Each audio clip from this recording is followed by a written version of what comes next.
Hello friends, एक बार फिर से मैं आप लोगों के साथ रूबरू हो रहा हूं। और आज का चैप्टर आप सबको पता है कि सभी लोग अभी घर में बंद है, लॉकडाउन में है। ऐसे में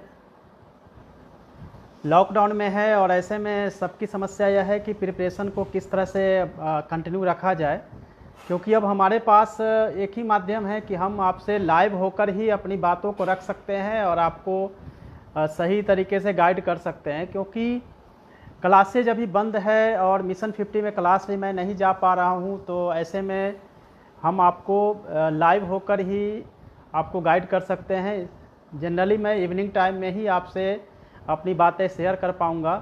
तो जितने भी आपके क्वेश्चंस हैं, और आज मैंने चैप्टर रखा है कि जो भी आपके कोई भी एग्ज़ाम से संबंधित अगर आपके कोई प्रॉब्लम्स है तो उसको हम कैसे सॉल्व करेंगे, उस पर हम फोकस करेंगे।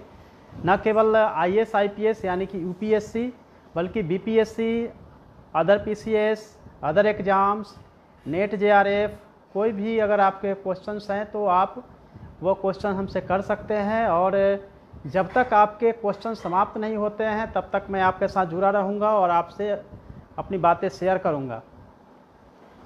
वैसे मैं आपको बता दूं कि सैटरडे और संडे 3 बजे से मैं अपने यूट्यूब चैनल पे लाइव होता हूं।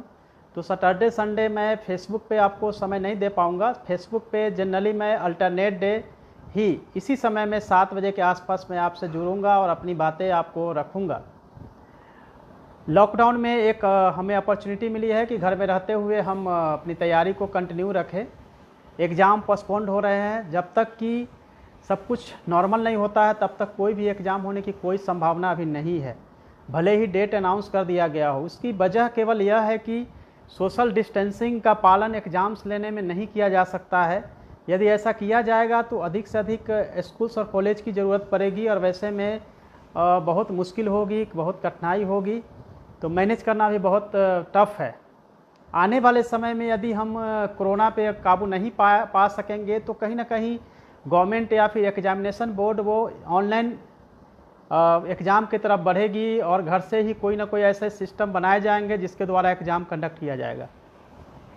तो आप सभी अभी घर में है तो एक रिक्वेस्ट ज़रूर रहेगा कि अभी आप जितना ज़्यादा से ज़्यादा टेक्नोलॉजी में अपनी महारत हासिल करेंगे उतना बेटर होगा, जिससे कि आपकी प्रिपरेशन भी अच्छी हो और आने वाले समय में जब टेक्नोलॉजी का यूज किया जाता रहेगा तो आप एग्ज़ाम को अच्छे से कर पाएंगे। क्योंकि ख़ास तौर से जो गांव में रह रहे हैं हमारे फ्रेंड्स, उनके लिए दिक्कत ये हो रही है कि वो बहुत ज़्यादा अवेयर नहीं होते हैं। लेकिन अभी स्मार्टफोन आपके हाथ में आने के बाद मुझे नहीं लगता कि अभी कोई समस्या रह गई है कि आप किस तरह से अपनी प्रिपरेशन को जारी रख सकते हैं।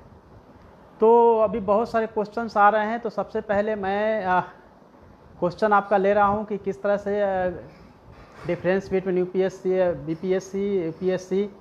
देखिए, BPSC और UPSC में जो डिफरेंस आप कर रहे हैं केवल सिलेबस के लेवल पे है। प्रिपरेशन के लेवल पे थोड़ी सी यह चेंजिंग है कि जहां UPSC में 2 पेपर प्रीलिम्स में होता है, BPSC में केवल एक ही प्रीलिम्स में पेपर होता है, वो 150 मार्क्स के होते हैं।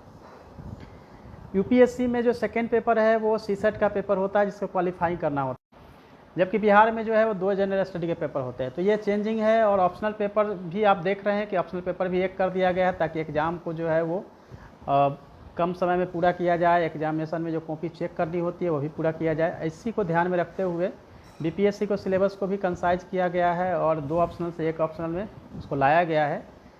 जहाँ तक सिलेबस का सवाल है तो सिलेबस में भी थोड़ा सा ज़्यादा वास्ट होता है। UPSC में सिलेबस बड़ा होता है, BPSC में जस्ट उसके 50% मार्क्स 50% उसका सिलेबस होते हैं।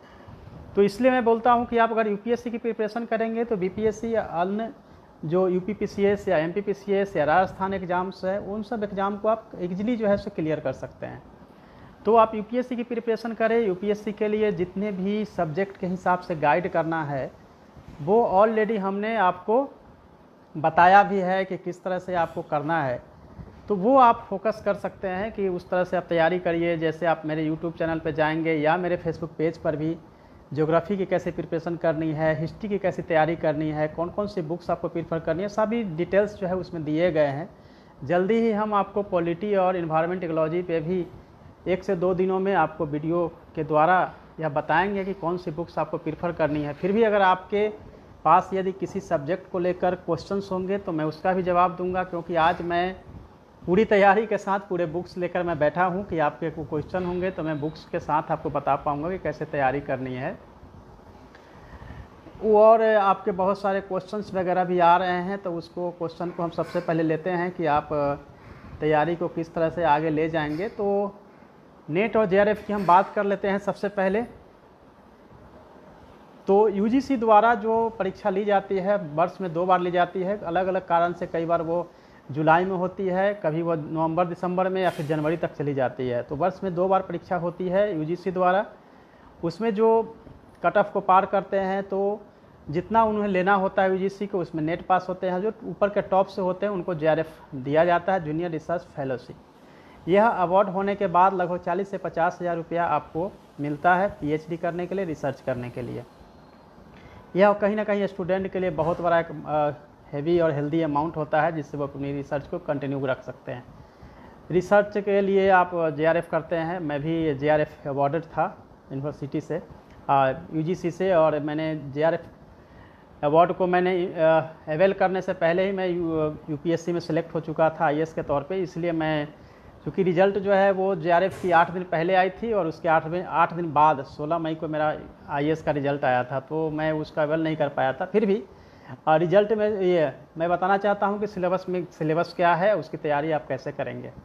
फर्स्ट पेपर जो यूजीसी नेट का जो है वो पूरी तरह से, दोनों ही पेपर, फर्स्ट पेपर 50 क्वेश्चंस पूछे जाते हैं, 10 उसके यूनिट है, 10 हर यूनिट से 5-5 प्रश्न पूछे जाते हैं। 50 प्रश्न के 2-2 मार्क्स के एक क्वेश्चन होते हैं, यानी 100 मार्क्स का टोटल एक पेपर होता है। और यह एग्ज़ाम जो है 1 घंटे की होती है। सेकेंड पेपर जो है, आप जो अपना सब्जेक्ट पीजी में रखे होंगे या पीजी में जो सब्जेक्ट से रिलेटेड दूसरे पेपर आप लेते हैं, लगभग 101 सब्जेक्ट में यूजीसी एग्ज़ाम कंडक्ट करती है नेट जेआरएफ के लिए। तो उसमें से आप जो सब्जेक्ट चूज करते हैं, political science, philosophy, history, geography, psychology, sociology, जो भी, हिंदी लिटरेचर, मैथिली या जो भी हो, डोगरी, बंगाली, मलयालम, जो भी आप सब्जेक्ट रखे हैं उस सब्जेक्ट से आप अपनी सेकेंड पेपर को आप अडॉप्ट करते हैं। और सेकेंड पेपर में 200 मार्क्स के क्वेश्चन पूछे जाते हैं। 100 क्वेश्चंस होते हैं, 100 क्वेश्चन 200 मार्क्स। तो टोटल जो आपका सिलेबस है वो 300 का है। 3 घंटे का एग्ज़ाम होता है। पहला जो सेक्शन मैंने बताया है एप्टीट्यूड का, उसमें अलग अलग एप्टीट्यूड है, जैसे कि टीचिंग एप्टीट्यूड से पूछा जा रहा है, मैथ से, रीजनिंग से, ICT, information and communication technology, ICT से क्वेश्चन पूछे जा रहे हैं। तो कहीं ना कहीं ये पूरी तरह से आपके लॉजिकल जो एप्टीट्यूड है उसको बेस्ड बना के पूछा जाता है, और उसको आपको एक प्रैक्टिस द्वारा ही ठीक कर सकते हैं। तो उसके 2 कुछ किताब मैं आपको रेकमेंड करूंगा। एक तो लॉन्गमैन की किताब आती है, उपकार पब्लिकेशन की। फर्स्ट पेपर के लिए आप ये 2 बुक को आप प्रेफर करिएगा। सेकेंड के लिए जो भी आप यूनिवर्सिटी में बुक्स पढ़ते रहे हैं, पटना यूनिवर्सिटी हो या जो भी, दिल्ली यूनिवर्सिटी या जेएनयू, जहाँ से भी आपने पीजी किया है, उस सिलेबस को आप पूरा करेंगे तो आपका सेकेंड पेपर भी क्लियर हो जाता है। तो आप इस तरह से अपने नेट और जेआरएफ के लिए प्रिपरेशन करेंगे। स्पेसिफिक अगर सपोज डेट कि अगर हिस्ट्री से, ज्योग्राफी से या पॉलिटिकल साइंस का अगर आपका कोई क्वेश्चन है, बुक का रिकमेंडेशन चाहते हैं, तो आपको हम अभी, अगर आप चाहते हैं, अगर किसी का क्वेश्चन आता है तो वो भी हम आपसे शेयर करेंगे और आपको बताएंगे कि किस तरह से आपको इसकी तैयारी आगे कंटिन्यू रखनी है। रही बात यूपीएससी का, तो यूपीएससी में आपके क्वेश्चंस जो है वो अलग अलग क्वेश्चन पूछे जा रहे हैं कि किस तरह से हम उसको करेंगे और आगे उसको करने के लिए हमें क्या करना चाहिए।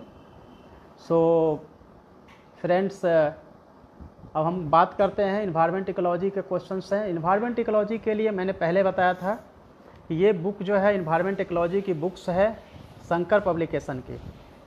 शंकर पब्लिकेशन की जो ये बुक्स है, इस बुक्स में पूरी की पूरी जो है आपकी इन्फॉर्मेशन जो है वो दी गई है, और इसमें से आप कोई भी एस्केप नहीं कर सकते हैं, क्योंकि लगभग जो है इसमें 25 questions, out of 100 question 25 question तक पूछे जाते हैं इन्वायरमेंट एंड इकोलॉजी से।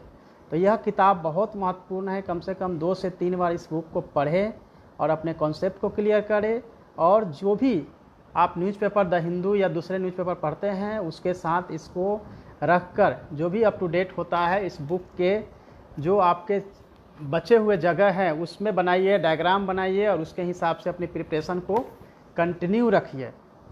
तो इन्वायरमेंट इकोलॉजी के लिए भी न केवल यह बुक्स जो है वो पिछले साल के प्रीवियस ईयर्स के क्वेश्चंस भी दिए गए हैं, इसको सोल्व भी किया गया है। एक बात बताऊंगा कि जब भी इन्वायरमेंट इकोलॉजी की आप तैयारी करें तो जो भी इंटरनेशनल सबमिट हुए हो, कोई ट्रीटी हुई हो, उसको आप फोकस ज़रूर करिएगा, क्योंकि वहाँ से क्वेश्चंस ज़रूर पूछे जाते हैं। कोरोना के चलते कहीं ना कहीं आप देखेंगे कि पूरे वर्ल्ड लेवल पर इन्वायरमेंट जो है वो पॉजिटिव सेंस में आगे बढ़ी है। कहने का तात्पर्य यह है कि आप देखेंगे कि ओजोन में जितने भी लेयर्स और छिद्र थे वो पूरी तरह से भरे हैं।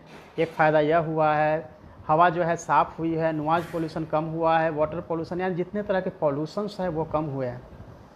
तो यह क्वेश्चंस जो है बाद में आपसे पूछा जा सकता है कि कोरोना जो है एक अभिशाप है कि कोरोना पर्यावरण के लिए एक वरदान के रूप में आई है। तो कहीं ना कहीं आपको ये बताना पड़ेगा कि जहाँ लोग लॉकडाउन हुए, गाड़ियाँ कम चली, बिल्कुल न के बराबर चली, लोगों ने घर में रह के ही सीमित संसाधन से जिस तरह से जीना शुरू किया, तो इससे पर्यावरण ने, नेचर ने एक बार अपने आप को रिच किया, अपने आप को ठीक किया, रिच किया। तो यह हमारे लिए कहीं ना कहीं वरदान है। आप देखिए गंगा कितनी तरह से शुद्ध हो चुकी है, कई बार आपने टीवी चैनल्स पे भी देखे होंगे। तो यह इस तरह के कॉन्सेप्ट को आपको बढ़ाना पड़ेगा, वर्ल्ड वाइड आपको चीज़ों को समझना पड़ेगा, तब जाके आपकी एसए की भी तैयारी होगी, जीएस की भी तैयारी होगी। एक और मैं चीज़ें आपको बताना चाहता हूँ कि अगर आपको याद करने में दिक्कत होती है, बहुत सारी क्रोनोलॉजिकली चीज़ें होती है जिसको याद करना काफ़ी मुश्किल होता है। तो जब मैं पढ़ता था तो कई चीज़ों को मैं फॉर्मुलेट करके रखता था। जैसे सपोज डैट कि फंडामेंटल ड्यूटीज़ हमें याद नहीं होता है, क्रॉनिकली के ऊपर सबसे पहले कौन आया, तो हमने उस पर पहले वर्ड से इंग्लिश का वर्ड एस्फफ्ट हनिफ्ट, SFUD को एक साथ रखा, HNI हनिफ्ट, HNIHD को मैंने फिर बाद में रखा। तो H से मैंने सैल्यूट का याद रखा कि हमारे जो राष्ट्रीय स्मारक, झंडा, गान है उसको हमें सम्मान देना है, हमारा कर्तव्य है। फिर हम F से फ्रीडम की बात करते हैं, U से यूनिटी की बात करते हैं, D से डेवलपमेंट की बात करते हैं, फिर साइंटिफिक चीज़ें जो है ऐसे। तो इस तरह से हमने पूरी की तरह क्रोनोलॉजिकली रखा है। कई बार आपको लगता होगा कि इंग्लिश का वर्ड के बजाय हिंदी का वर्ड हम यूज कर सकते हैं। तो जैसे प्रेसिडेंट है, तो प्रेसिडेंट के लिए भी हमने फार्मूला रखा कि किस तरह से आर्टिकल 1 से लेकर आगे तक जिस तरह से बढ़ता है, जैसे प्रेपा नित का पुयोसकम, लगता है कि वो संस्कृत जैसा है, लेकिन प्रे से प्रेसिडेंट, पा से पावर, नी से नियुक्ति कैसे होता है, का से कार्यकाल क्या होता है, त से तरीका क्या होता है, पू से पुनर्नियुक्ति कैसी होती है, यो से योग्यता क्या होती है, वो स से वो शपथ यानी कि वो कैसे लेते हैं, यानी शर्तें क्या होती है नियुक्ति की। फिर हमने कहा पियोस्कम, क से कसम जैसा वर्ड यूज नहीं किया गया है पॉलिटी में या फिर हमारे कॉन्स्टिट्यूशन में, लेकिन फिर भी हमने उसको शपथ के तौर पे उस क का यूज हमने किया। तो पियोस्कम, म से महाभियोग, ई बिछना, जो आगे हम देखेंगे कि उपराष्ट्रपति के बाद जो 4 आर्टिकल आता है उसके बारे में। गपा निकायोसक, ग से गवर्नर होता है, पा से पावर, नी से नियुक्ति, का से कार्यकल्प। गपा निका योसक, योग्यता, शक्तियाँ, कर्तव्य। तो इस तरह से हम पूरे वर्ड को जो है इलोबरेट कर रहे हैं। और जब हमारा वीडियो अपलोड होगा यूट्यूब पे और फेसबुक पेज पे, तो हम एक एक चीज़ को इलोबरेट करके आपको बहुत सारे चैप्टर भी पढ़ाएंगे कि इस चैप्टर को कैसे याद रखेंगे। और एक बार आपने याद किया तो लाइफ टाइम याद रहेगा, क्योंकि मेरे पढ़े हुए लंबे समय हो गए हैं, फिर भी मुझे आज तक यह फार्मूला जो है याद है। इसका मतलब है कि आप सब भी बहुत करेंट की बहुत सारी चीज़ें होती है जिसको कि हम बिल्कुल अच्छे से याद रख सकते हैं। सबसे पहले जो बायो अगर रिजर्व की बात करें तो सबसे पहले कौन सा आया था, नेशनल पार्क जो है पहले से लेकर नीचे तक जो है उसको हम बना सकते हैं। महमूद गजनी का आक्रमण का एक सीक्वेंस बना सकते हैं। मोहम्मद शाह गौरी का जो है वो पूरे जो हमारे दिल्ली सल्तनत के शासक हैं उनका जो है हमने एक अलग से बना के रखा है। तो वो उस पर हम अलग से आपको चर्चा करते हुए बताएंगे, क्योंकि क्वेश्चंस आपके बहुत तेज़ी के साथ और बहुत ज़्यादा आ रहा है, जिसके चलते ये मेरे लिए थोड़ा सा टफ हो रहा है कि सभी क्वेश्चंस का जवाब मैं बहुत कम समय में कैसे करूं। ऑनलाइन क्लास स्टार्ट कीजिए। ऑनलाइन का क्लास स्टार्ट है। आशुतोष, मिथुन, जितेश, अनुज, तो आप लोग ऑनलाइन के साथ ही जुड़े हुए हैं। मन रोशन, कुमार मनीष, संजय चौधरी, जितेश राय यादव, निरंजन कुमार सिंह, आरजू, प्रवीण कुमार, आदित्य कुमार, दीपक कुमार, सो इस तरह से अनिकेत, सभी ने जो है सो ऑनलाइन क्लास स्टार्ट करने की बात की है और क्लास जो है वो चाहते हैं कि उनका रेगुलर क्लास हो। तो रेगुलर क्लास के लिए चूँकि समय कम होता है, ऑफिस के बाद समय कम बचता है, फिर भी हमारी कोशिश होगी कि हम करें। चांदनी कुमारी इंटरव्यू की तैयारी को लेकर जाना चाह रहे हैं।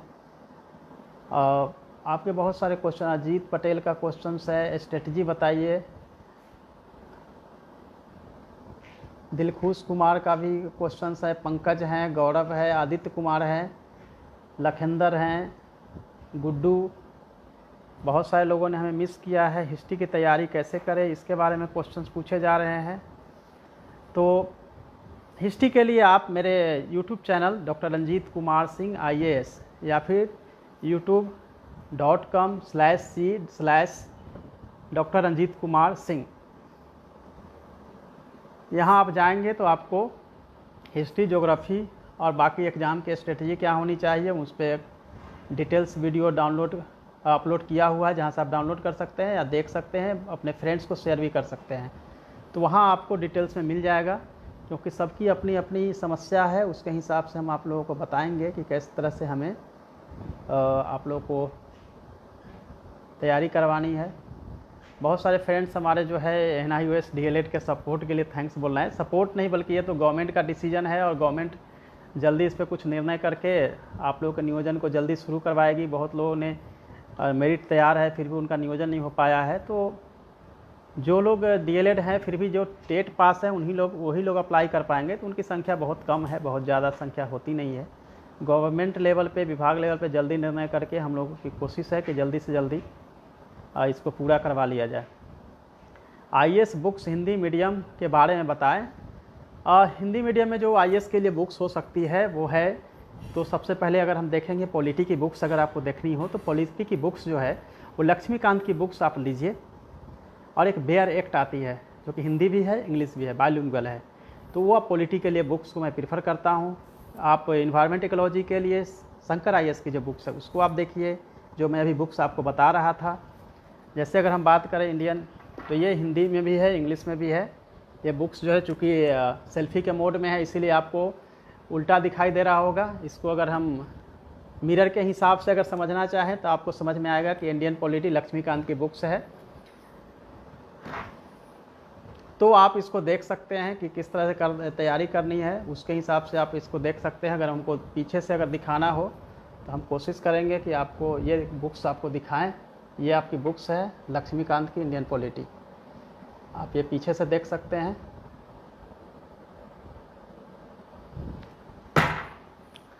इंडियन पॉलिटी में अगर हम बात करें तो सभी चैप्टर को पढ़ने की कोई ज़रूरत नहीं है। इसमें अगर देखेंगे तो इतने सारे कंटेंट्स दिए गए हैं कि आप बिल्कुल अगर इस पूरे बुक्स को पढ़ेंगे तो आपके जो दूसरे सब्जेक्ट है वो सब पीछे रह जाएगा। इसलिए ज़रूरी है कि इसमें मैं आपको बता दूं कि कितने आपको कौन कौन से चैप्टर जो इम्पोर्टेंट है उसी को आपको पढ़ना है। सभी चैप्टर को अगर पढ़ेंगे तो आप पूरी तैयारी जो है समय आप नहीं कर पाएंगे, क्योंकि इसमें पेज बहुत ही ज़्यादा है। आप देख सकते हैं कितनी मोटी किताब है।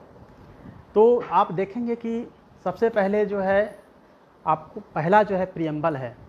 प्रियम्बल में जो संशोधन टाइम टू टाइम हुआ है उसको आप देखिए।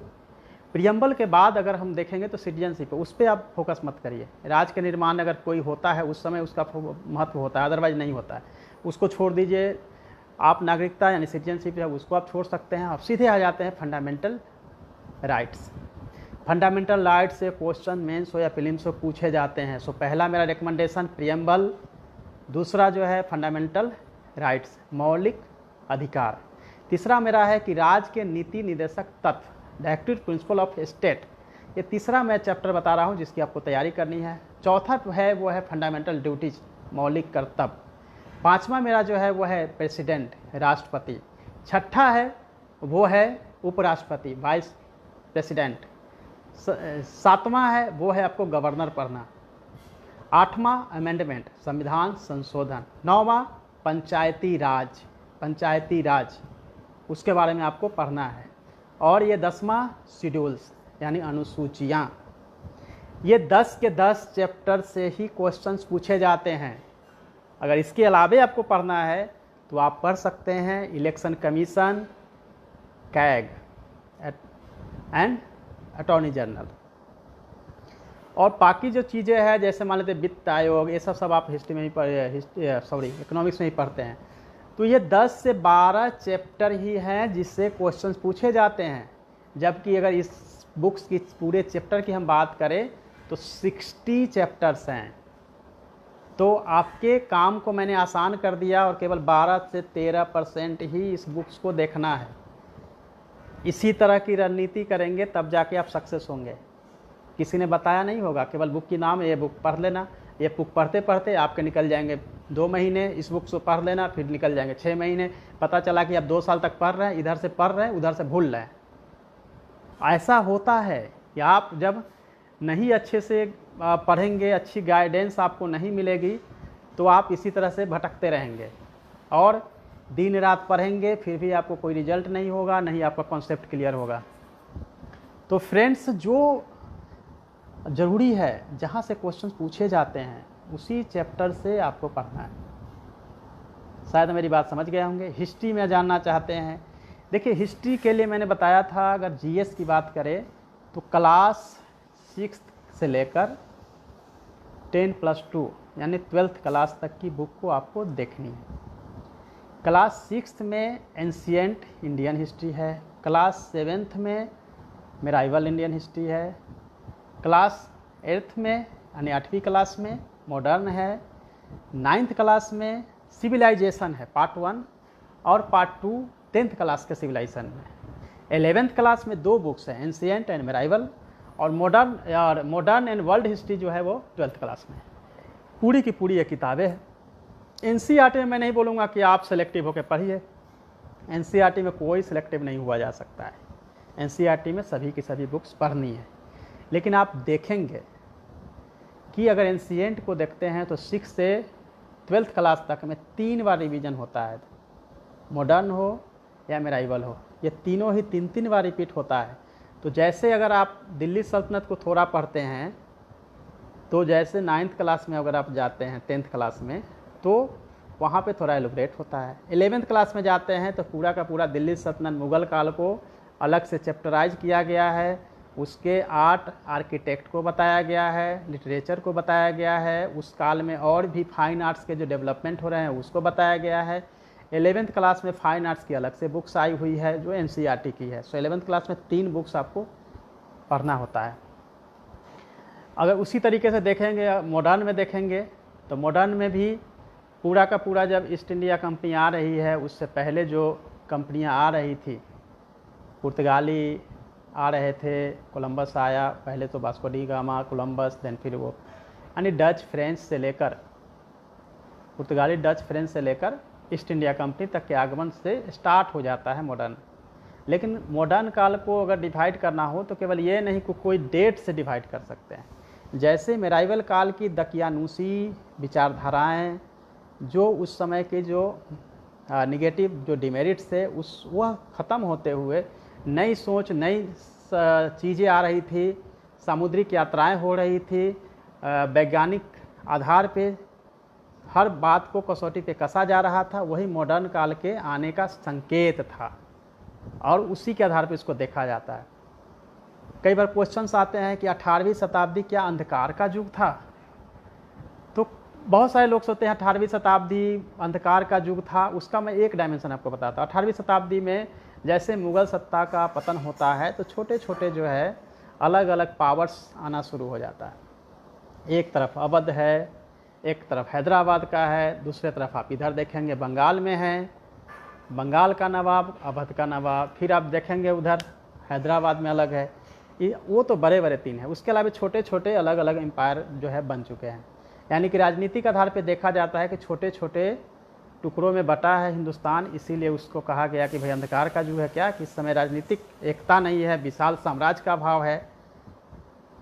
तो ये एक कारण होता है। मुग़ल सल्तनत भी सिकुड़ती नज़र आ रही है, तो 28वीं सदी के अंधकार का युग है? नहीं, हम किसी युग के वहाँ कला का विकास, प्रशासनिक विकास, आर्थिक विकास, इन सब चीज़ों को, और किस तरह से उस समय की भौतिक विकास हुए हैं, फिलोसफिकली कितना विकास हुआ है, दार्शनिक किस तरह से विकास हुआ है, उन सब चीज़ों को तौलते हैं, देखते हैं। यह वो पीरियड है जिस समय एक ट्रांजिशन का फेज है, मध्यकाल से आधुनिक काल में पहुंचने का एक फेज है, जिस फेज में हम यह देखते हैं कि छोटी छोटी पहाड़ी कलाओं, राजस्थान से लेकर पूरे के पूरे यूपी और बिहार तक छोटे छोटे कलाओं का विकास हो रहा है। क्षेत्रीय आधार पर कलाएं बन रही है, उसका विकास हो रहा है।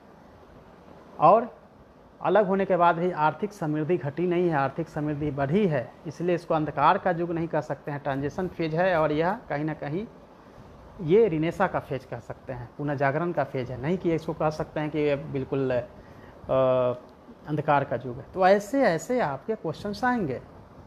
क्या अगर हम अशोक और अकबर में तुलना करते हैं तो कौन राजा, कौन से बादशाह, कौन से नवाब, यानी अशोक और अकबर में कौन महान था, यह क्वेश्चन यूपीएससी इंटरव्यू में भी पूछा गया था, और यह जीएस में भी पूछा जाता है, ऑप्शन में भी क्वेश्चन पूछे जाते हैं। यह बहुत ही फेवरेट क्वेश्चन है यूपीएससी का भी, बीपीएससी का भी, या अदर पीसीएस का भी। वैसे क्वेश्चन जब भी होता है तो आप कहेंगे दोनों अपने अपने समय में महान थे, क्योंकि अशोक जहाँ धर्म द्वारा पूरे की पूरी जो तत्कालीन समय की राजनीतिक व्यवस्था थी उसको जोड़ने की वो कोशिश कर रहे थे। धर्म कोई धर्म नहीं था, न यह बौद्ध धर्म था, बल्कि तत्कालीन समय के सभी धर्मों में जो अच्छाइयाँ थी उसका एक सार था, जिसको अपनाया गया था अशोक द्वारा। और उसने धर्म का प्रचार करने के लिए बहुत सारे अलग अलग जो है वो सेपरेटली कंदराओं में या फिर अलग से इंस्क्रिप्शन जो है उन्होंने खुदवाए थे, जिसमें कि अलग अलग संदेश दिया गया था। उस इंस्क्रिप्शन के भी कई प्रकार थे, स्तंभ से लेकर अलग अलग सेपरेट शिलाभिलेख है, शिलाभिलेख सेपरेट है, बृहद शिलाभिलेख है, अलग अलग उनका नामकरण है, अलग अलग नंबर्स हैं। तो उसमें धर्म में हमेशा जो है देखा गया है कि पशु पक्षी से लेकर सभी के बारे में अच्छी बातें हैं। आप देखेंगे शिलाभिलेख 6 में लिखा गया है, कभी भी जो है प्रतिवेदक आ सकते हैं।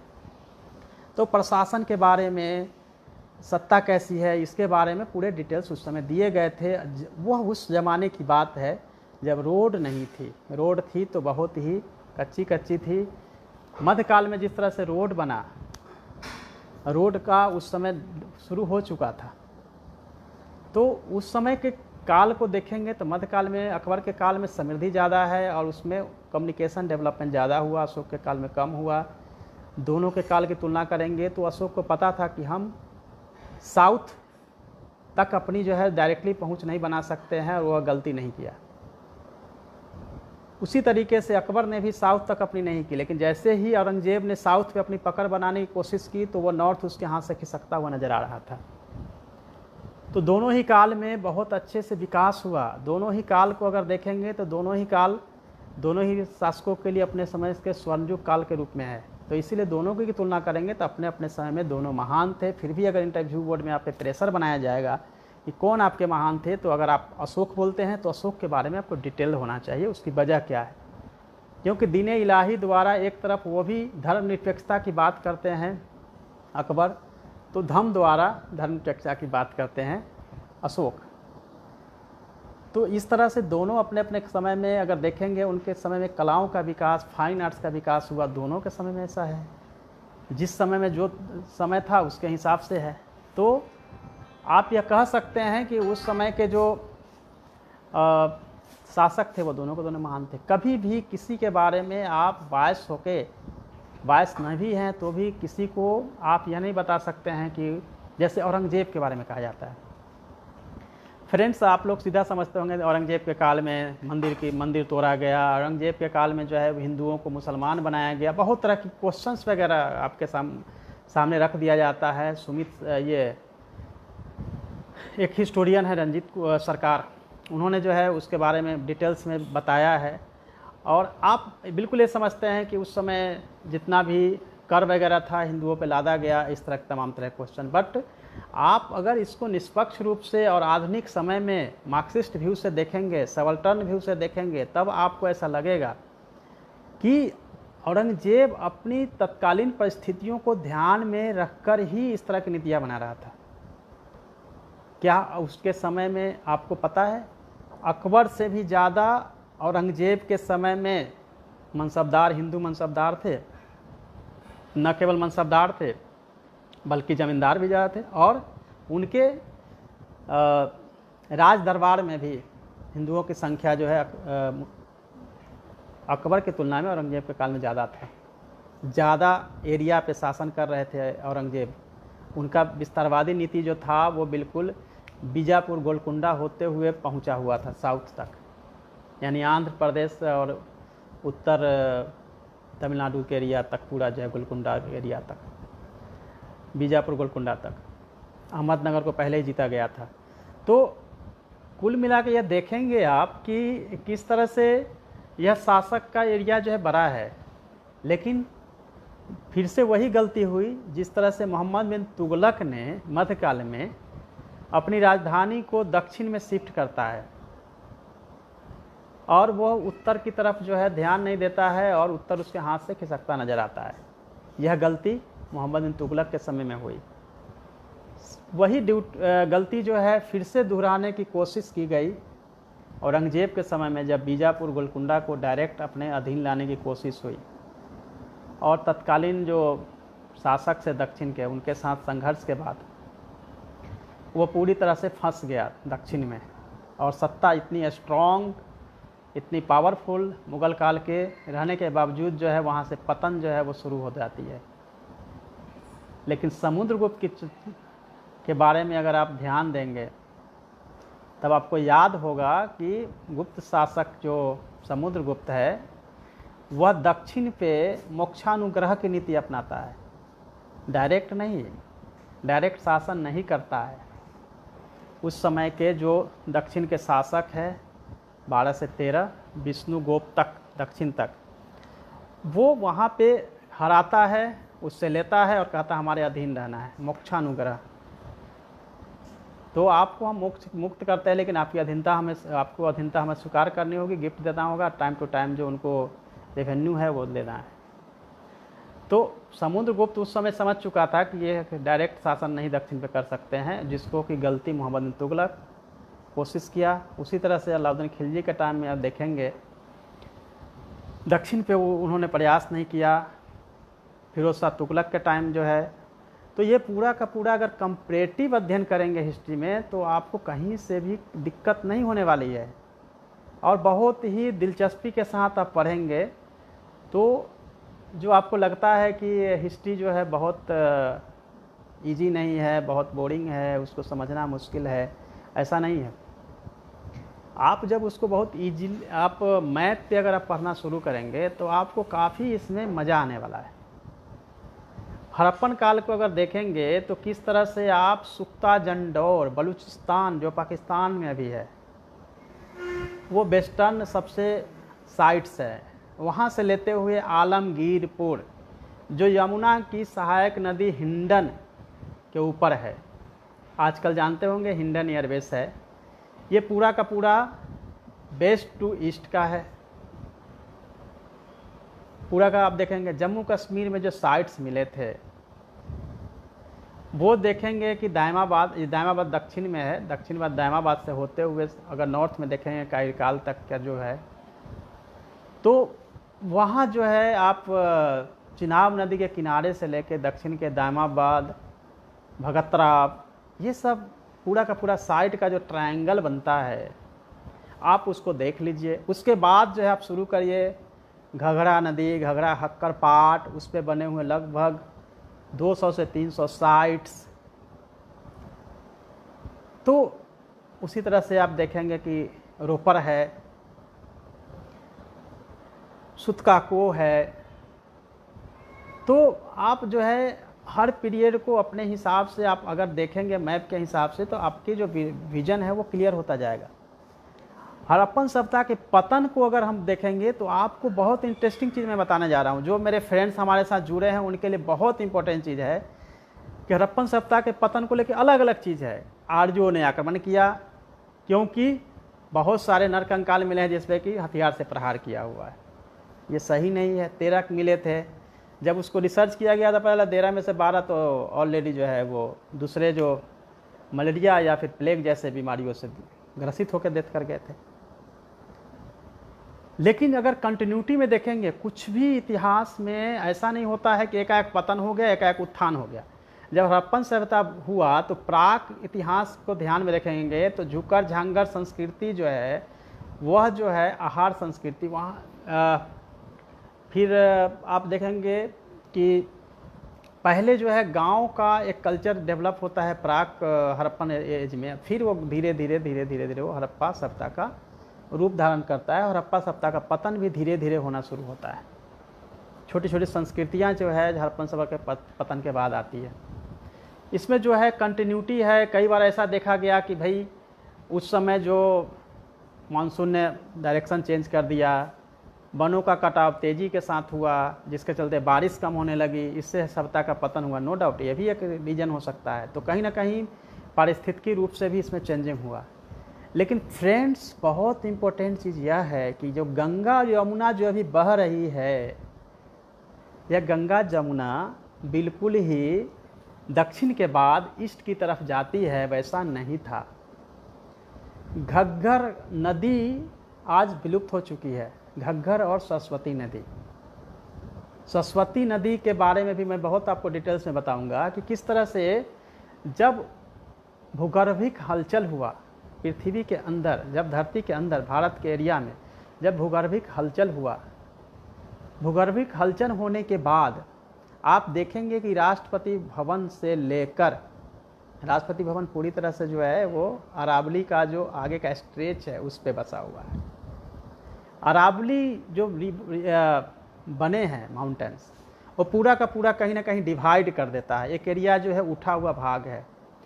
पहले जो नदियां बह रही थी वो बिल्कुल सरस्वती और घग्गर नदी यानी कि गंगा और यमुना वो साउथ वेस्ट की तरफ बह रही थी। लेकिन जब भूगर्भिक हलचल हुआ, जब विवर्तनिक हलचल हुआ, क्योंकि पूरा पृथ्वी जो है प्लेट से बना हुआ है, हमेशा उसमें मूवमेंट होता रहता है। जैसे दो प्लेट अगर मिलता है तो जो भारी होता है नीचे जाता है और जो हल्का होता है ऊपर की तरफ शिफ्ट करता है। तो ये जो है कहीं ना कहीं बाउंड्री बनता है। अरावली के बाउंड्री बनने के बाद गंगा और यमुना जो है अपना डायरेक्शन को चेंज कर दी और वो साउथ ईस्ट की तरफ बहते हुए ईस्ट की तरफ जो है वो चली गई। तो घग्गर और सरस्वती नदी जो राजस्थान में बहती थी और राजस्थान से होते हुए वो अरब सागर में गिरती थी, वह उसका सोर्स जो है बंद हो गया अरावली के उठाव के बाद, यानी विवर्तनिक हलचल होने के बाद। तो उस पार्ट में जिसे घग्गर हगरा पार्ट में 200 से लेके 500, कई लोग इतिहासकार बोलते हैं 2000 से ज़्यादा साइट्स यानी 2000 सिटीज़ थे, नगर थे, वो समाप्त हो गया क्योंकि वहाँ जो है रिवर का जाना बंद हुआ। नदी के जाने के बंद होने के बाद ऐसा हुआ। और इसी के बाद जो है आप अगर देखेंगे सिंधु नदी भी, जो सिंधु नदी सीधा आती थी, सिंधु नदी जो है वो सीधा ये पाकिस्तान के एरिया में सिंधु की 5 सहायक नदियाँ जो है वो उसको सपोर्ट, ये ट्रिब्यूटरी जो है उसमें पानी देती है और कच्छ में जाकर कराची के पास जाके वो अरब सागर में गिरती है। तो कहीं ना कहीं इन नदियों का भी डायरेक्शन जो है वो चेंज होता गया। आप देखेंगे जो दक्षिण और उत्तर को डिवाइड करता है, बिंद, सतपुड़ा, ये सब पहाड़ भी जो है विवर्तनिक हलचल के बाद उठा। उसमें से जो है दक्षिण की तरफ से काली सिंध, सोन, पार्वती, बहुत सारी नदियां जो है दक्षिण से आपकी यमुना में और गंगा में जाके मिलना शुरू की। तो यह बताता है कि किस तरह विवर्तनिक हलचल ने यानी भूगोल ने इतिहास बदला है। कई बार आप सुने होंगे कि कहीं भी किसी भी जगह का अगर इतिहास लिखना हो या बदला है या समझना हो तो वहाँ भूगोल को उसको समझिए।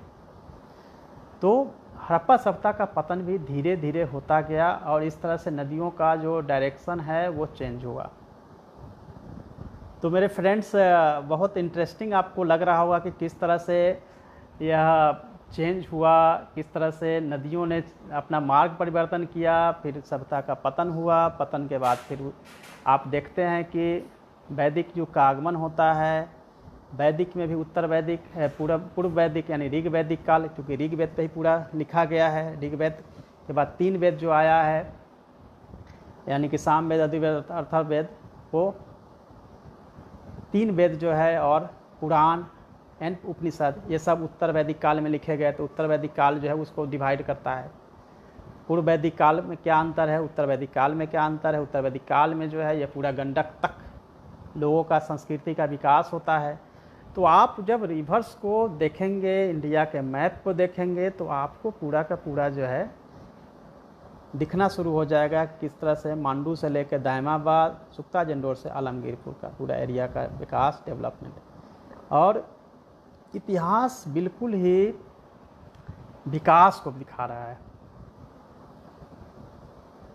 कई बार आप लोगों को लगता होगा क्या हिस्ट्री 1947 तक या भारत का? नो, पोस्ट इंडिपेंडेंट हिस्ट्री भी लिखी गई, बिपिन चंद्रा सहित कई इतिहासकारों ने लिखा है। और 1991 में 90 में किस तरह से यूएसएसआर अलग हुआ, उसमें से जितने अलग अलग जो कम्युनिस्ट कंट्री बने, पावर जो है वो 2 सेंटर से वो 1 सेंटर पे जाके यानी यूएसए पे जाकर टिका। किस तरह से शीत युद्ध हुआ सेकेंड वर्ल्ड वार के बाद, और अभी के समय में किस तरह से ग्लोबलाइजेशन के दौर में भी सेंटर ऑफ पावर जो है वो अलग अलग कंट्री, अलग अलग ग्रुप के द्वारा कैसे अलग अलग कभी इधर शिफ्ट होता है। कुछ कंट्री इसको सपोर्ट करते हैं, बाकी जो है American country, western country, American country एक साथ है, साम्यवादी देशों के ग्रुप एक साथ है। भारत जो है वो निष्पक्ष, यानी कि उन्होंने अपना नाम बनाया हुआ है नॉन अलायंस। तो उस तरह के गुट निरपेक्ष जो है वो बने हुए हैं। तो गुट निरपेक्ष का मुखिया जो है वो भारत है, जो किसी के ग्रुप में नहीं रहना चाहती है। लेकिन कहीं ना कहीं इंडिया का जो है आज भी वो अमेरिका, वेस्टर्न कंट्री की तरफ झुकाव है और रहता है। टाइम टू टाइम यह चीज़ें बदलते जाती है। अगर अमेरिका इराक पे हमला करता है तो उसके रीजन क्या है? क्या आतंकवादी एकमात्र रीजन है या फिर आर्थिक भी उसके रीजन है?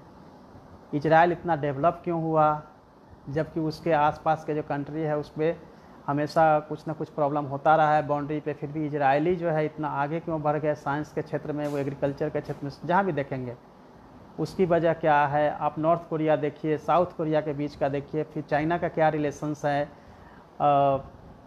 तो ये पूरा का पूरा रसिया का, चाइना का, दोनों के बीच जब अमेरिका की बात आती है तो फिर वो सपोर्ट करता है, लेकिन जब इंडिया की बात आती है तो इंडिया का सपोर्ट रसिया करता है। इस तरह से आप देखेंगे तो आपको ऐसा लगेगा कि किस तरह से रिलेशन जो है वो कहीं ना कहीं आर्थिक और स्ट्रेटजिक रणनीतिक पार्टनर जो होते हैं उस आधार पे और आर्थिक आधार पे बदलते रहते हैं।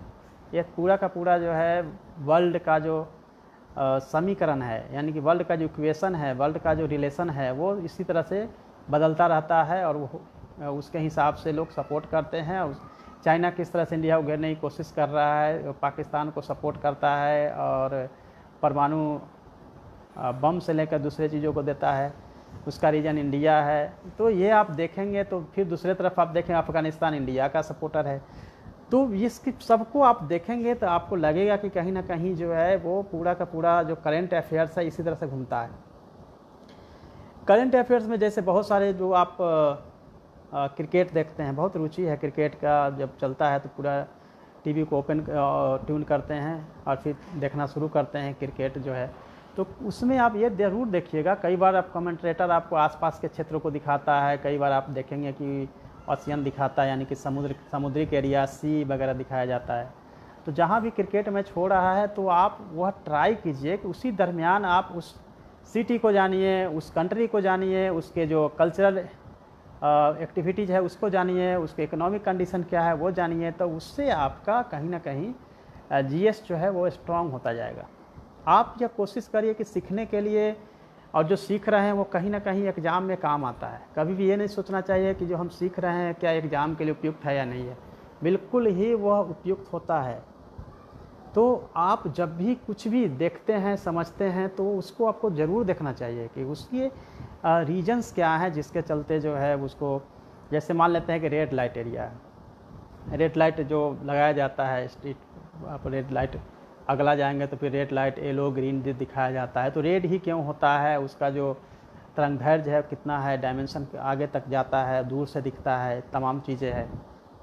येलो जो है वो क्यों है, तो ये कहीं ना कहीं आप कंटिन्यू सीखते रहेंगे। सीखने की आपकी अगर प्रवृत्ति रहेगी तो कहीं कोई दिक्कत मेरे ख्याल से नहीं आएगी। एक तो आपका सीखने की प्रवृत्ति, हमेशा क्वेश्चंस अपने माइंड में रखने की प्रवृत्ति, ये होना बहुत ज़रूरी है। जब ये आप ये रखेंगे तो आप हमेशा सीखते रहेंगे। और खेल खेल में सीखना, खेल खेल में सीखने का मतलब है कि कोई चीज़ें ना समझ में आए तो अपने फ्रेंड्स को आप जो है उसको ट्राई करिए कि उससे समझे सीखे। बहुत सारे नाम हम लोग को याद नहीं होता था तो हमारे फ्रेंड सर्किल में उससे मिलता जुलता जो नेचर का लोग होता था उसको हम लोग नाम रख देते थे कि भाई ये है ह्यूगो सावेज है, या ये जो है घसीटी बेगम है, या ये सिराजुद्दौला है, ये मीर जाफ़र है। तो इस तरह से हम लोग हिस्ट्री का भी हो या कोई भी कंट्री का उस समय जो होते थे शासक, उसका नाम याद नहीं होता था तो किसी न किसी फ्रेंड को ही वो मार्क कर देते थे कि भाई तुम ये हो, तो उससे याद अपने आप हो जाता था। फिर उस पर्सनालिटी के साथ हम हर चीज़ को जोड़ देते थे। जैसे उस पर्सनालिटी को हमारे फ्रेंड्स से उसको नाम हमने रख दिया कि भाई आप मीर जाफ़र हो, तो आप समझ लीजिए मीर जाफ़र कितना डेंजर आदमी था और मीर जाफ़र जो है हमेशा धोखा देता था। तो जो हमें क्लास के लिए बुलाया जाए या फिर हम डिस्कशन के लिए बुलाए वो ना आए तो वो मीर जाफ़र है। तो इस तरह से हम लोग नाम रखते थे। ह्यूगो सावेज से चेहरा मिलता हुआ हमारे एक फ्रेंड्स तो उनको नाम रखते थे। हम जब पढ़ते थे तो उस समय उनसे बिल्कुल फेस मिलता था, उनके सारे कैरेक्टर्स जो है उसके हिसाब से हम लोग रखते थे। अगर सपोज डैट कि कोई चीज़ें आपको किसी कंट्री का नहीं पता चलता है तो वो उस तरह से फ्रेंड्स के नाम के साथ आप रखेंगे, उनका नाम लिख के लिखेंगे कि ये ऐसा ऐसा चीज़ है, तो कहीं कोई दिक्कत नहीं होगी। अगर कोविड-19 एक बार बोला जाता है तो आपको याद नहीं होता। इतना बार टीवी चैनल से लेके सुबह शाम जब देखो कोरोना कोविड-19 ये सो उठो तभी यही बात याद आती है, तो ये तो कभी भूलने वाले नहीं है। ठीक उसी तरीके से स्टडी में होता है कि आप जितनी ज़्यादा उस पर फोकस करेंगे, जितनी बार बोलेंगे, उतना ज़्यादा आपको याद होगा। आपको याद होगा जब हम बचपन में पढ़ते थे तो मेढकी मेथड होता है, मेढकी जोर से बोलना, बार बार बोलना, उससे याद होता था और याद होता है। तो जब आपका कंसंट्रेशन ना बने ना तो आप बोल बोल के पढ़ना शुरू करिए, जोर से बोल के, ताकि बाकी एरिया का कुछ पता ना चले, आपको पता ही नहीं चलेगा कि यह है। एक तरीका यह है, प्रोनाउंसिएशन आपका ठीक हो जाएगा, उच्चारण आपका अच्छा होता चला जाएगा। केवल मन से जो पढ़ते हैं उच्चारण उनका नहीं बोलने से उनका ख़राब हो जाता है। मैं ये नहीं कह रहा हूँ कि मेरा बहुत प्रोनाउंसिएशन अच्छा है, मेरा भी उच्चारण में है दोष, इसके बावजूद मैं IAS अफसर हूँ। तो आप लोग भी अगर उच्चारण ठीक नहीं है, प्रोनाउंसिएशन ठीक नहीं है, तो भी आप लोग IAS बन सकते हैं, कोई भी एग्ज़ाम को क्रैक और क्लियर कर सकते हैं। बस दिल में जो है आपको एक जुनून होना चाहिए कि हमको यही बनना है, यही करना है, आप वही करेंगे। कहीं से भी आप कुछ भी नहीं कर सकते। और आपकी जो मानसिक दशा है, आप में जो इतनी ताकत है, आप इसका अंदाज़ा नहीं है। हनुमान को ही पता नहीं था कि वो उड़ के श्रीलंका जा सकते हैं, तब उनको जामवंत को बताना पड़ा कि आप पवन पुत्र हैं, आप उड़ सकते हैं। एक मनुष्य अपने मस्तिष्क का 2.5 से 3% ही यूज करता है तो IAS बन जाता है, यानी कि UPSC क्लियर करता है और UPSC में टॉप रैंक लाता है। आइंस्टीन ने जब सापेक्षता का सिद्धांत दिया था, उन्होंने केवल 21% ही अपने माइंड का यूज किया था। अपने माइंड का 3% मैक्सिमम अगर यूज करते हैं, 97% जाने दीजिए जो करना है, तो भी आप UPSC क्लियर करते हैं। इसका मतलब है कि मन बहुत चंचल होता है। मन हमेशा जो है पढ़ाई के बजाय दूसरे चीज़ों को ज़्यादा एक्सेप्ट करता है, ज़्यादा ग्रहण करता है, ज़्यादा समझता है। क्योंकि जब तक आप अपनी स्टडी में वजह नहीं ढूंढेंगे, आप किस लिए पढ़ रहे हैं, क्या करना है, वजह जैसे ढूंढेंगे, वजह को आप कन्वर्ट करने की कोशिश करेंगे, तो ना होने का सवाल ही पैदा नहीं होता है कि आप कुछ नहीं बन पाएंगे। आप सेलेक्ट भी होंगे, बन भी पाएंगे, आपको कभी कोई दिक्कत आने की संभावना है ही नहीं। तो फ्रेंड्स, ये आप हमेशा याद रखिए। दूसरा है, आप लॉजिकली समझिए। मैं किसी को यह बताऊं कि आप पटना से सीतामढ़ी जाना है, या पटना से मुझे गया जाना है, या पटना से भागलपुर जाना है, या पटना से नवादा जाना हो,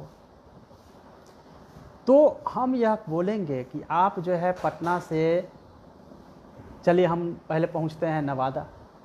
पटना से नवादा में मैं बोलूं कि आप 4 लेन पकड़िए, 0 माइल से निकलिए, आपको मिलेगा बाईपास, फिर मिलेगा आपको फतुहा, फिर फतुहा में से आगे जाएंगे तो आपको मिलेगा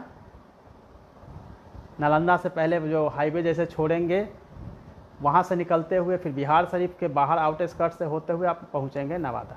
मैंने बोल दिया सीतामढ़ी जाना है, मैं यहाँ से निकलूँगा हाजीपुर, मुजफ्फरपुर, मुजफ्फरपुर से फिर हम जो है चांदनी चौक से होते हुए, पावर ग्रिड की तरफ से होते हुए निकलते हैं, फिर CRPF कैंप आता है और आगे रूनीसैदपुर होते हुए हम सीतामढ़ी पहुँच जाते हैं। बोल दिया, जो लोग सीतामढ़ी के उनको याद आ जाएगा, जो नवादा के उनको पता है। लेकिन मैं जब पूछूंगा जो भागलपुर के हैं कैसे कैसे जाएंगे, मैंने क्या क्या बताया, नहीं याद होगा। उसकी वजह यह होती है कि हम फोकस नहीं करते हैं।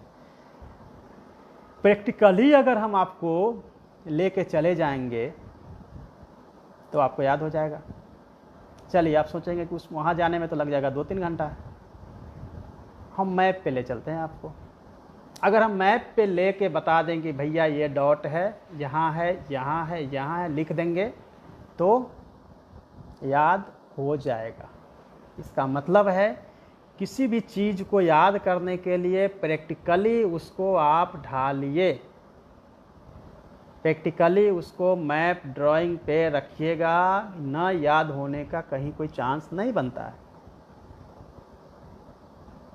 ओके, कोई रिवर को नाम याद नहीं होता है, लेकिन अगर हम अपने पेरेंट्स के साथ जाकर वहाँ विजिट करके आ जाते हैं, याद हो जाता है। हमने बहुत कोशिश की कि गंधार कला को समझना है, यूनानी कला को समझना है, तो नहीं समझने में दिक्कत होगी।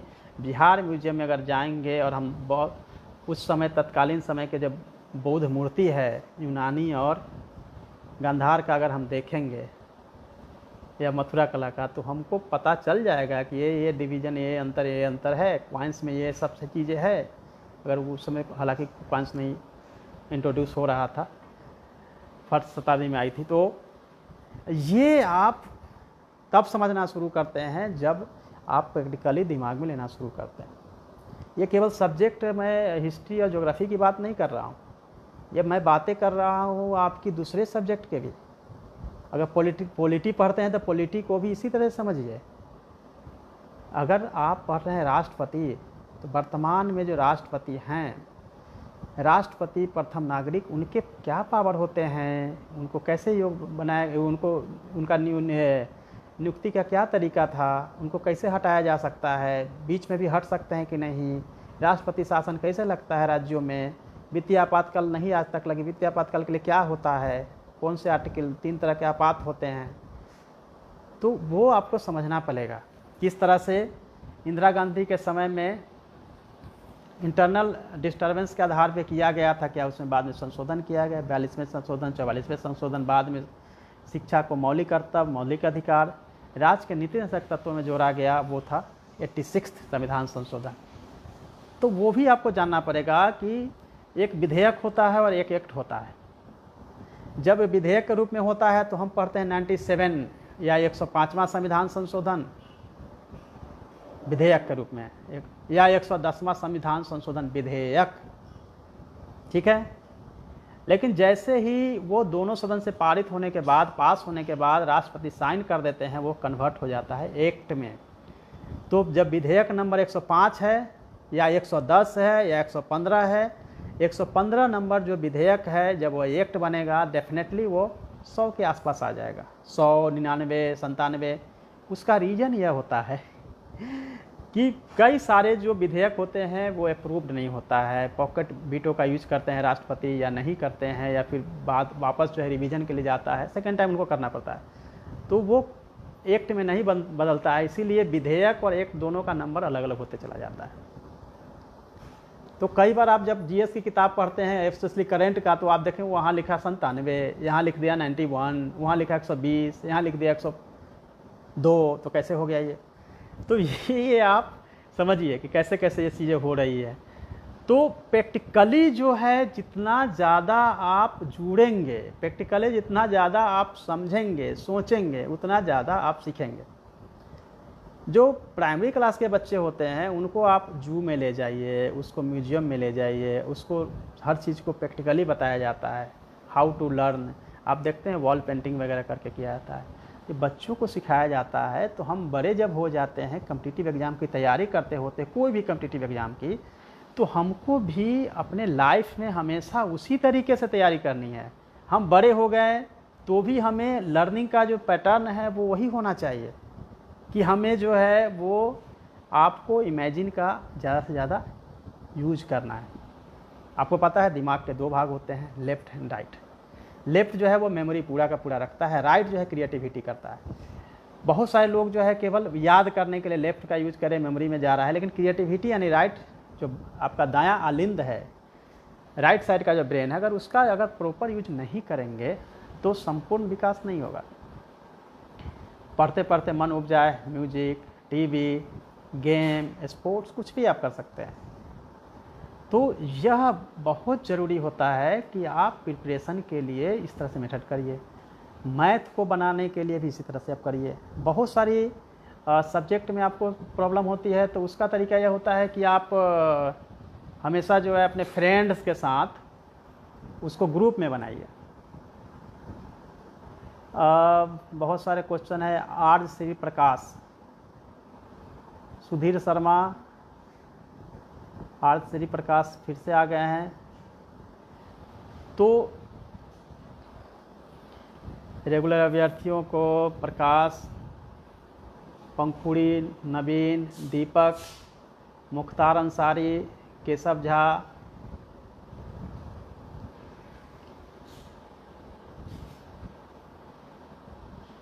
परवीन है,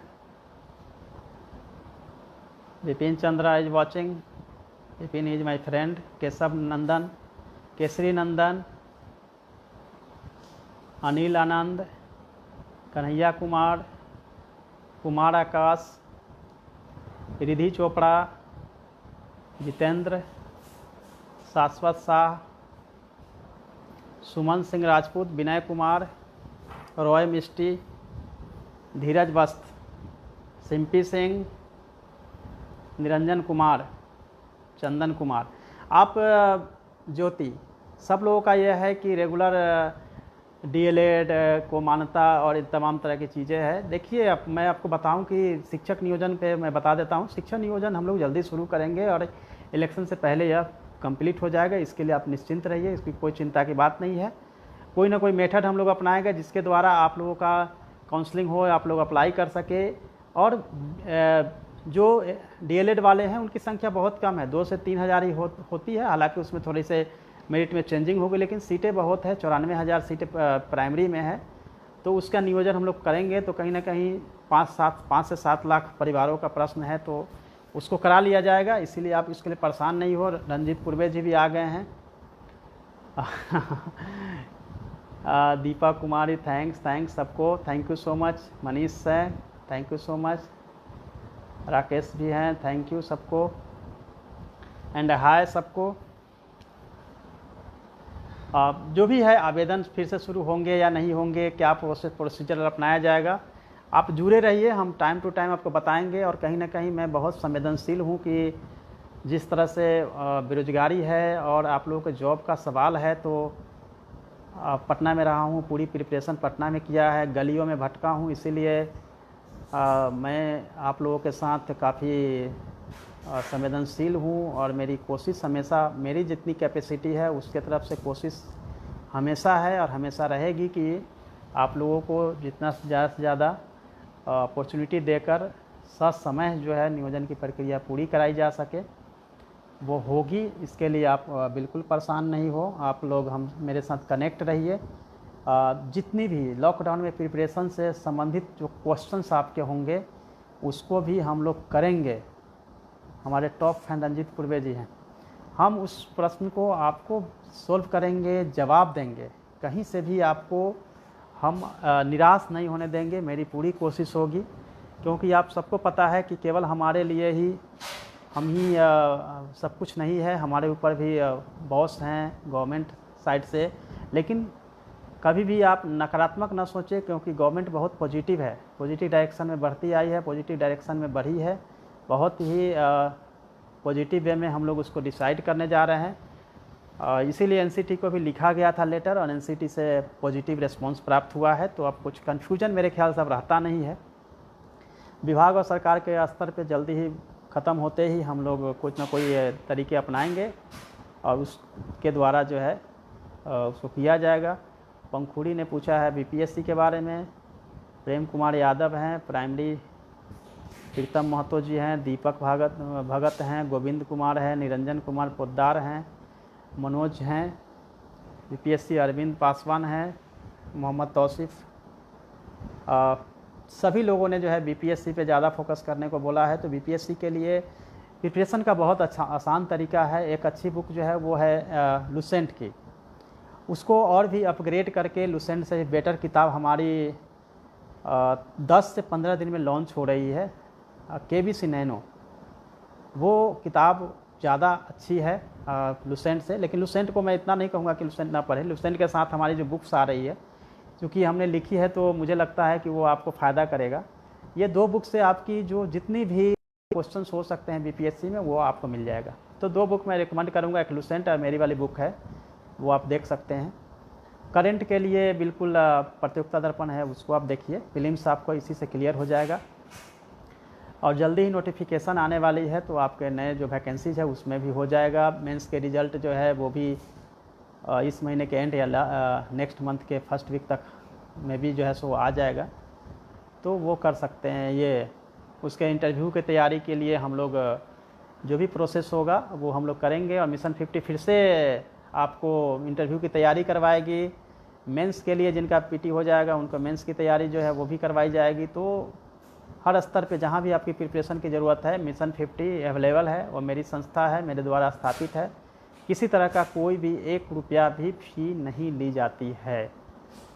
आप वहाँ आएंगे, चूँकि अब रेगुलर क्लास मैं नहीं कर पा रहा हूँ due to lockdown and corona के चलते, तो आप ऑनलाइन जुड़े रहेंगे, आपके पॉजिटिव रिस्पांस आएंगे और आप लोग बिल्कुल कुछ लाइफ में करना चाहते हैं और करेंगे, तो हम कोशिश करेंगे अल्टरनेट डे आपके साथ जुड़े। अल्टरनेट डे आपके जो तमाम प्रश्न है उसको हम सोल्व करें, आपको सही डायरेक्शन दे, आपको गाइड करें। साथ ही यह भी कहेंगे कि आप जो हमारे जो फेसबुक पेज है उस पर आप उन्हें क्वेश्चंस वगैरह भी अगर आप देंगे तो उसको भी हम रिप्लाई करने की कोशिश लाइव द्वारा करेंगे, क्योंकि क्वेश्चंस भी इतनी बड़ी संख्या में आ रहे हैं कि सबको रिप्लाई करना मुश्किल होता है। बट सबको एक साथ कंसाइज करके एक साथ हम आपको जवाब देने की कोशिश करेंगे और एक साथ आपको जवाब मिल जाएगा कि किस तरह से आपको प्रिपरेशन करनी है। तो पहले तो यह आप अपने आप को इसके लिए रेडी कर लीजिए कि आपको आईएएस बनना है, क्योंकि आईएएस बनने के लिए या फिर बीपीएससी हमको सिलेक्ट होना है, बीपीएससी की तैयारी करनी है। क्योंकि जब तक आप लक्ष्य तय नहीं करेंगे, जब तक आपका एम डिसाइड नहीं होगा, तब तक आप भटकते रहेंगे। आपको जाना है दिल्ली, लेकिन आपको पता नहीं है कि हमको दिल्ली जाना है कि हमको ग्वालियर जाना है या फिर हमको हैदराबाद जाना है। पहले आप डिसाइड करते हैं कहाँ जाना है, उसके हिसाब से आपकी प्रिपरेशन होती है। लेकिन इतना ज़रूर है कि अपनी एम जो है हमेशा ऊंचा रखें, क्योंकि जो तार पर से गिरता है वही खजूर पे अटकता है, जो खजूर पर से गिरता है वो धरती पे गिर जाता है। तो अपनी एम जितना ऊंचा रखेंगे आपकी तैयारी उतनी ऊंची होगी। तैयारी ऊंची होगी तो जो जिसके लिए तैयारी कर रहे हैं वो नहीं मिलेगा तो नीचे वाला ज़रूर मिलेगा। तो एम हमेशा हाईएस्ट रखना चाहिए, प्रिपरेशन भी हाईएस्ट होनी चाहिए। एक चीज़ हमेशा आप ध्यान रखेंगे कि तैयारी के दरमियान आपके मन में हमेशा होना चाहिए कि मैं अपने ग्रुप में, अपने क्लास में, अपने सर्कल में, अपने जो ग्रुप्स हैं या अपने हमारे आसपास के लोग हैं, मैं उसमें सबसे बेटर पढ़ाई करूँगा, मैं उसमें सबसे अच्छा रहूँगा, मैं उसमें सबसे अव्वल बनूँगा। तो आपकी प्रिपरेशन का लेवल ऑटोमेटिक ऊपर चले जाएगी। 1-2 मेरे फ्रेंड्स भी हमारे साथ जुड़े हुए हैं, वो फ्रेंड्स हैं जिनके साथ हमने कॉलेज किए हैं, जिनके साथ हमने हॉस्टल में समय बिताए हैं और जिनके साथ हमने स्टडी की है। तो मुझे बहुत खुशी है, वो मेरे फ्रेंड्स कई यहाँ पे जुड़े हुए हैं। अच्छा लगता है जब कहीं ना कहीं मैं उनसे मिल नहीं पाता हूँ, बात नहीं कर पाता हूँ। इस फेसबुक के माध्यम से उनके साथ जुड़ा हूँ, क्योंकि उनके कमेंट्स आ रहे हैं, मैं देख रहा हूँ, उनके फ़ोटो भी आ रहे हैं। तो सबको मेरा नमस्कार मेरे फ्रेंड्स। तो ये उन लोगों को भी पता है कि प्रिपरेशन का क्या तरीका होता है और किस तरह से हमने प्रिपरेशन किए हैं। आपको जान के आश्चर्य होगा कि जब मैं खूब तैयारी करता था तो फर्स्ट टाइम मैंने रिज़ल्ट मेरा क्लियर नहीं हुआ, इंटरव्यू दिया, थोड़ी तैयारी को मैंने कम कर दिया तो मेरा रिज़ल्ट हो गया। तो आप सोचेंगे ऐसा कैसे हो गया? ऐसा नहीं होता है। ऐसा होता यह है कि हम 14 से 16 घंटा 18 घंटा तक पढ़ाई करते थे हॉस्टल में रह के, तो हमारी जो सही डायरेक्शन है वो नहीं मिलते थे। इसका मतलब है कि पहला जो हम 8 घंटा पढ़ते थे वही हमारे ब्रेन में जाता था, नेक्स्ट 8 घंटा जो हम पढ़ते थे वो लॉस होता था टाइम। दो तरह से लॉस होता है। एक तो लॉस होता है कि आप मेंटली लॉस करते हैं, फिजिकली भी आप जो है वो वीक फील करते हैं, फिजिकली भी आप डाउन होते हैं। तो मेंटली और फिजिकली दोनों डाउन होते हैं जब आप ओवर टाइम पढ़ाई करते हैं, एक आप इंथुजियास्टिक बना के कि हमको बिल्कुल बन जाना है, कर जाना है। और वो सब चीज़ें मैंने की और काफ़ी मैं टेंशन में रहा, प्रेशर में रहा, लेकिन थोड़ा सा मैं सिस्टमेटिक हुआ, सिलेक्टिव हुआ और बिल्कुल रूटीन बना के सही तरीके से मैंने पढ़ना शुरू किया तो मेरा सही डायरेक्शन बनता चला गया। तो ये चीज़ें जो है लाइफ में सबके साथ कुछ ना कुछ इंसिडेंट होते हैं, लेकिन मैंने इंसिडेंट को हमेशा आईएएस के नीचे रखा। यानी मुझे आईएएस बनना है, अगर सपोज डैट की कोई प्रॉब्लम्स है तो मैं ये सोच के चलता हूँ कि अच्छा मैं आईएएस बन जाऊँगा तो एक प्रॉब्लम सॉल्व कर दूँगा, ऐसा अच्छा हुआ है मैं आईएएस बन जाऊँ तो ये कर लूँगा, अच्छा ये मेरे घर की समस्या है इसका निदान मैं आईएएस बन जाऊँगा तो कर लूँगा। मतलब लाइफ की जितनी भी समस्याएं आई, फेस हमने किया, उस सबको हमने केवल आईएएस के साथ टैग किया और ये सोचा ये मैं बन जाऊँगा तो ये करूँगा, बन जाऊँगा तो वो करूँगा। तो कहीं ना कहीं सभी जो प्रॉब्लम्स हैं वो जाके आईएएस वर्ड पे जाकर टिक गया। तो मेरे लिए जो है एक बहुत बड़ा जुनून हुआ कि मुझे वही बनना है और वही करना है, और मैं सक्सेस भी हुआ, सफल भी हुआ। 49th रैंक भी मुझे मिले, बिना किसी कोचिंग क्लास के मिले, खुद की तैयारी की, सेल्फ स्टडी की, सेल्फ मेड में रहा। यही चीज़ मैं आपको बताना चाहता हूँ मेरे फ्रेंड्स कि प्रॉब्लम्स को हमेशा यह समझ के चले कि यह प्रॉब्लम्स को मैं सॉल्व करूँगा, मुझे यह बनना है। किसी ने हर्ट किया है, चलो इससे मैं निपट लूँगा, मुझे पहले यह बनना है। हर चीज़ को आप उसके नीचे सीक्वेंसली डालते जाइए, उसके नीचे सप्रेस करिए, दबाइए कि ये करके हम ये करेंगे, तो आप में कहीं ना कहीं एक ऊर्जा एनर्जी मिलती जाएगी कि हम ये करेंगे तो यह बनेंगे।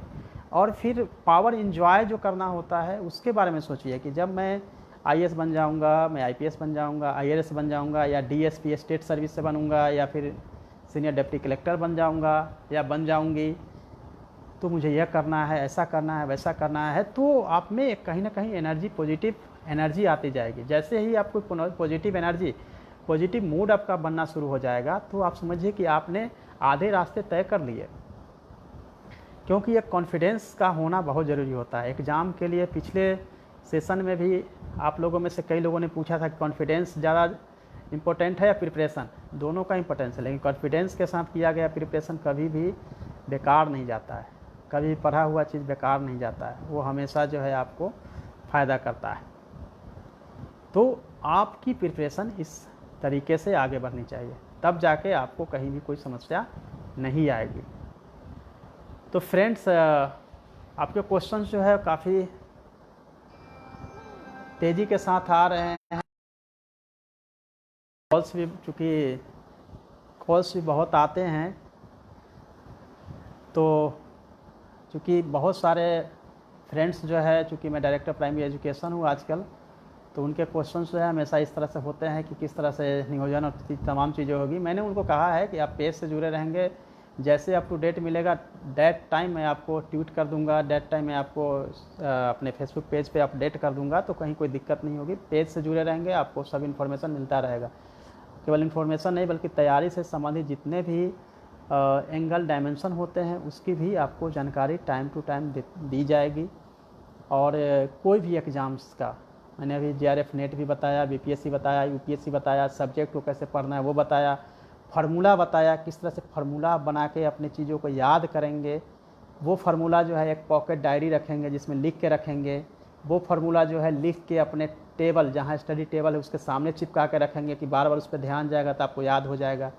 फार्मूला को बार बार याद करेंगे, 10 बार रटेंगे, 15 बार रटेंगे, 15 से 20 बार जैसे हो जाएगा वो फार्मूला बिल्कुल पंडित जी का जो होता है मंत्र उस तरह से याद हो जाता है। क्योंकि पंडित जी ने कहीं कोई बहुत ज़्यादा तैयारी करके नहीं आते हैं। कोई भी उत्सव हो या कोई भी माहौल हो, उसके हिसाब से उनके पास उनके जो मंत्र होते हैं वो ऐसे ही बोलते हैं। उनका ध्यान कहीं भी होता है फिर भी उनके लिप्स पे होता है वो। तो वैसे में अगर किसी चीज़ को बार बार दोहराया जाए, बार बार देखा जाए तो वो चीज़ें हो जाती हैं, और उसके लिए आप कंटिन्यू प्रयास करते जाते हैं और आप हमेशा सक्सेस हो जाते हैं। मिस्टी ने पूछा है कि मिशन 50 में एडमिशन कैसे होगा। मिशन 50 में एडमिशन जैसे नॉर्मल होगा, आपको मैं अपने पेज के माध्यम से बताऊंगा किस तरह से आपको एग्ज़ाम देने हैं, क्योंकि आपको एग्ज़ाम देने के बाद ही हम सिलेक्ट कर पाएंगे और 50 लोगों को सिलेक्ट किया जाता है। लेकिन अगर कोई ऐसे कैंडिडेट्स जिसका इकोनॉमिक कंडीशन बहुत ख़राब है और उनकी आर्थिक स्थिति बहुत ख़राब है, तो अगर सिलेक्ट भी नहीं होते हैं तो भी उनका सिलेक्ट किया जाता है। उसकी वजह यह होती है कि एक झोपड़ी में रहने वाले और एक अच्छे मकान महल में रहने वाले दोनों के रिजल्ट में अंतर होता है। क्योंकि झोपड़ी में रहने वाले जो होते हैं काफ़ी स्ट्रगल करते हैं, उनके सेकेंड क्लास की जो डिग्री होती है उसको मैं हमेशा 80% मानता हूं, क्योंकि वो काफ़ी स्ट्रगल करके सेकेंड क्लास भी लेके आते हैं। तो यही वजह है कि जो इकोनॉमिकली बहुत वीक हैं उनको मैं 50 के बाद भी उनको मैं एकोमोडेट करता हूँ ड्यू टू ह्यूमैनिटी ग्राउंड। सो ऐसे अगर कोई कैंडिडेट्स हैं जिनकी समस्या बहुत ज़्यादा है और मुझे पता चलता है तो उनको भी मिशन 50 में रखा जाता है और फ्री ऑफ कॉस्ट उनको पढ़ाया जाता है, गाइड किया जाता है, मटेरियल्स वगैरह प्रोवाइड कराए जाते हैं। और मैं टाइम टू टाइम वहाँ क्लास भी लेने जाता हूँ। जब भी मुझे समय ऑफिस के बाद मिलता है, उसमें इंटरव्यू का समय आते हैं तो निश्चित रूप से मैं मैक्सिमम टाइम होता हूँ। मेंस का जो स्ट्रेटजी बताना होता है मैक्सिमम टाइम आता हूँ। क्लास किसी खास चैप्टर को लेकर अगर करना होता है तो मेरी कोशिश होती है कि उसको भी मैं आप लोगों को बताऊं। और इस तरह से आपका वो एडमिशन के लिए आपका टेस्ट जो होगा उसमें आप शिरकत कर सकते हैं। तो अब मैं क्वेश्चन लेता हूं। गौरी शंकर ने BPSC का बताया है, मैंने बता दिया। अखिलेश यादव को मैंने बता रखा है। फिरोज आलम है, उनको मैं ऑलरेडी उनके क्वेश्चंस आ गए हैं। अमरेश ने भी जो है वो पूछा है। सुजीत कुमार, अनुपम झा भी क्वेश्चन को किए हैं। के सिंह है, धीरज वास्तव है, अतिक अनवर हैं, विपुल कुमार प्रसाद हैं, सुजीत कुमार है, अखिलेश कुमार यादव हैं, रियाज आलम हैं, रंजीत पूर्वे जी भी थैंक यू रंजीत जी। जुबैर अहमद हैं, नेहा सिंह ने भी क्वेश्चन किया है, रोशन पांडे हैं, इंस्पायर हैं, निरंजन कुमार पोद्दार हैं। बहुत सारे क्वेश्चंस जो है आप लोगों के पूछे जा रहे हैं, सभी GS रिलेटेड हैं। ऑप्शनल पेपर को लेके भी मैंने बताया कि ऑप्शनल सब्जेक्ट कैसे चूज करेंगे। निरंजन कुमार सिंह भी हैं, श्री प्रकाश हैं, के सिंह है, सुजीत कुमार है। तैयारी कर देनी चाहिए। हाँ बिल्कुल तैयारी करिए सुजीत। जुबैर अहमद का भी क्वेश्चन है, बिहार बोर्ड का साफ़ सुथरी थी। देखिए रिजल्ट जो हुई है वो नहीं बताया जा सकता है कि जब एक बार किसी कारण से कैंसिल हुआ तो फिर जल्दी एग्ज़ाम कंडक्ट होगी। शुभम जायसवाल ने BPSC मेंस के लिए बता दिया है। धर्मेंद्र कैसे होगा, क्या कैसे होगा, फिर से क्वेश्चन करिए। आपका क्लियर नहीं है क्वेश्चन, पूरी दीजिए। सुजीत कुमार है वो अलग ही अपनी बात कर रहे हैं, आप लोग देख रहे होंगे। विशाल कुमार, नेहा सिंह का अलग है, अनुज कुमार कुछ लोगों ने कहा सर जी मेरा नाम लीजिए, सबका नाम लेना मुश्किल है, आपके क्वेश्चन बहुत तेज़ी से आ रहे हैं। दीपक है, मुख्तार है, अरुण है, सुमित मिश्रा हैं, जितेंद्र हैं, सूरज हैं, कुंदन पटेल, अच्छा आप भी हैं, विशाल कुमार हैं, नीरज सिंह, सोनू, अच्छा नीरज जी ने पूछा कि मेरा सन 7th क्लास में है। गौरी शंकर हैं, अमरेश कुमार है, BPSC ऑप्शनल का के बारे में पूछ रहे हैं। तो अमरेश BPSC के लिए आप एक काम कर सकते हैं कि आपको ऑप्शनल पेपर में प्रॉब्लम हो रही है तो आप geography, history, Hindi, public administration, political science रख सकते हैं।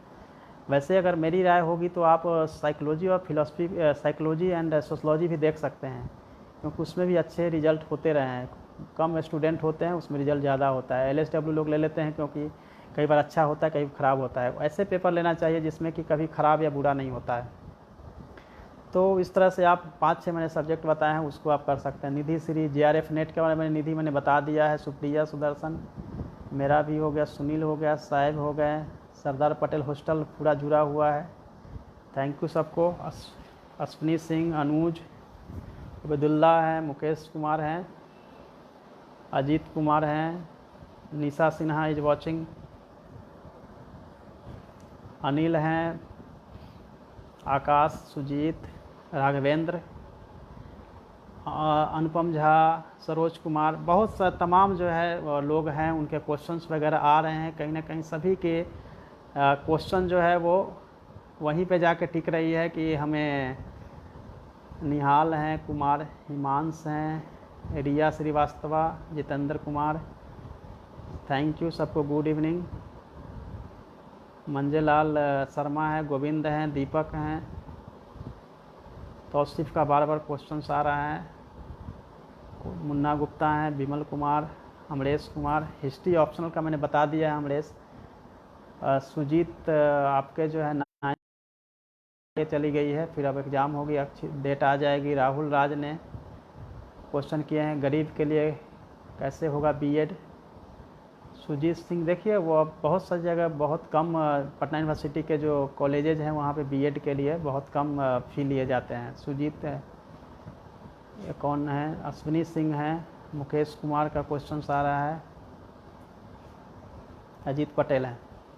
रेलवे में नौकरी के तैयारी के साथ कर सकते हैं, अजीत बिल्कुल कर सकते हैं। रेलवे में तैयारी के बाद जो 8 घंटे की ड्यूटी होती है, ड्यूटी के दरमियान तो आप नहीं तैयारी कर पाएंगे, लेकिन उसके बाद मॉर्निंग का 2 घंटा और इवनिंग का 2 घंटा समय निकालेंगे तो निश्चित रूप से आपकी तैयारी जो है वो प्रॉपर वे में आगे बढ़ जाएगी। तो जो जॉब में रहते हुए तैयारी करना चाहते हैं तो जॉब में रहते हुए भी तैयारी कर सकते हैं। बहुत सारे टीचर्स हैं जो कि हमारे समय में थे। रेलवे में भी 2 मेरे फ्रेंड्स थे जो कि रेलवे में ही थे, कोलकाता में, दोनों सेलेक्ट हुए थे, टिकट कलेक्टर थे। 2 मेरे सीनियर थे जो कि केंद्रीय विद्यालय में थे और बिहार सरकार के एक स्कूल में थे, वो भी सिलेक्ट हुए थे IAS में, प्रॉपर IAS मिला था उनको। तो कई ऐसे हमारे बैच में भी हुए हैं। बाद में मैंने देखा है कि जो जॉब में थे वो लोग भी सिलेक्ट होते रहे हैं। तो आप सभी जो है वो जॉब में रहते हुए भी सब्जेक्ट हो सकता है। सीतामढ़ी पेज वाले अंकित सिंह भी आ गए हैं। तो सभी जो है उसमें आप लोग हो सकते हैं, कहीं कोई दिक्कत नहीं है। आप कहीं कोई दिक्कत होगी तो आप बता सकते हैं। बाकी अगर आपके कोई क्वेश्चंस वगैरह हैं तो मैं आपको ले लेता हूं क्वेश्चन वगैरह। BPSC के लिए बुक सजेशन की बात हो रही है तो ठीक है। बिहार SSC ग्रेजुएट लेवल के जो एग्ज़ाम है, देखिए जितने भी ग्रेजुएट लेवल के एग्ज़ाम्स हैं जिसमें कि रीजनिंग और मैथ पूछे जाते हैं, बिल्कुल वो प्रैक्टिस का है। आपकी जो एक्यूरेसी जितनी अच्छी होगी आपके सिलेक्शन उतने अच्छे होंगे।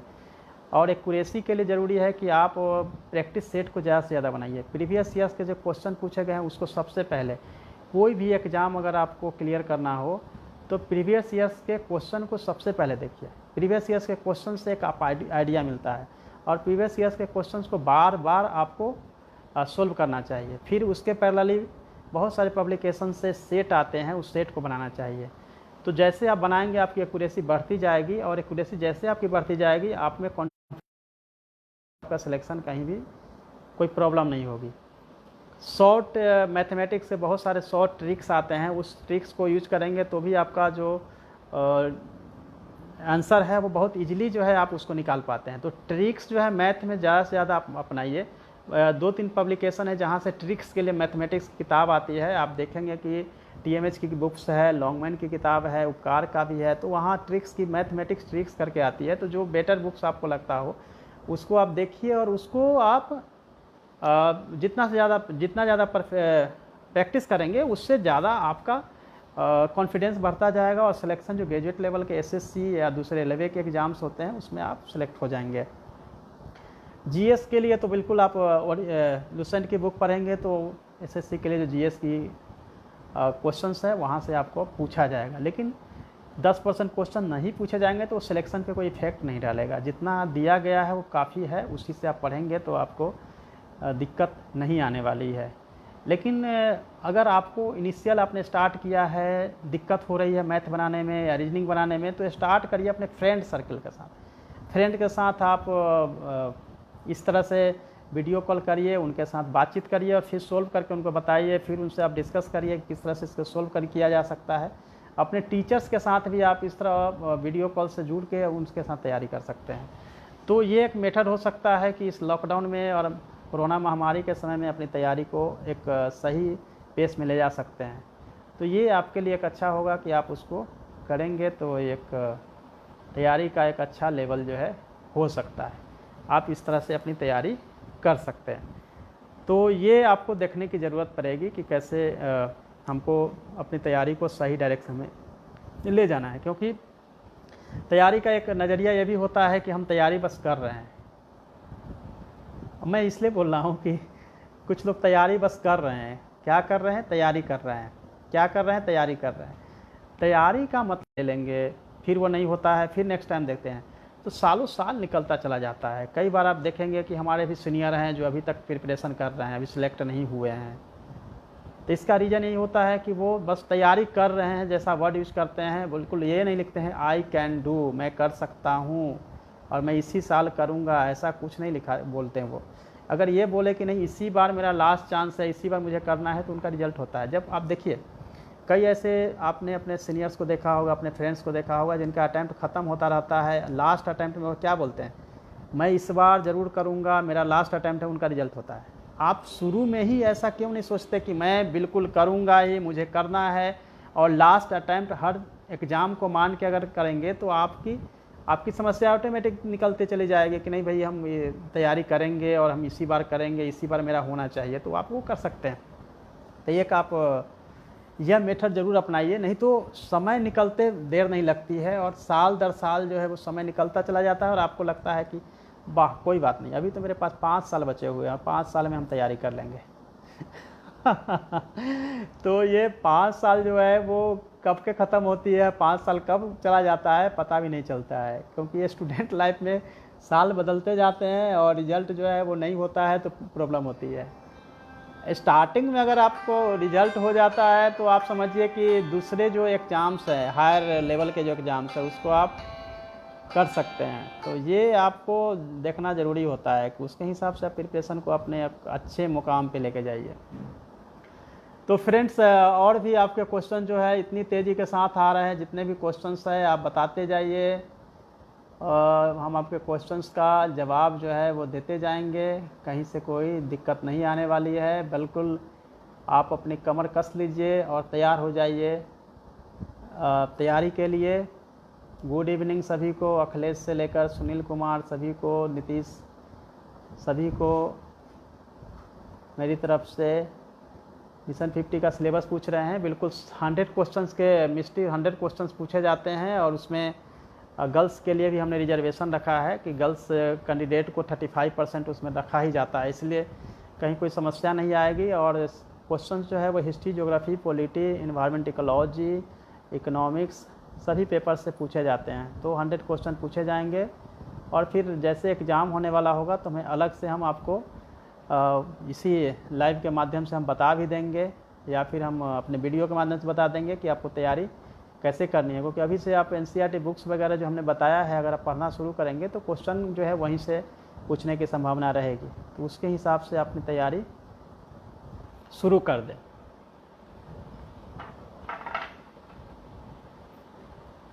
कई लोगों ने लिखना कि सर टालने की प्रवृत्ति हम में भी है। टालने की प्रवृत्ति आप में ही नहीं है, टालने की प्रवृत्ति जो है वो सब में होती है।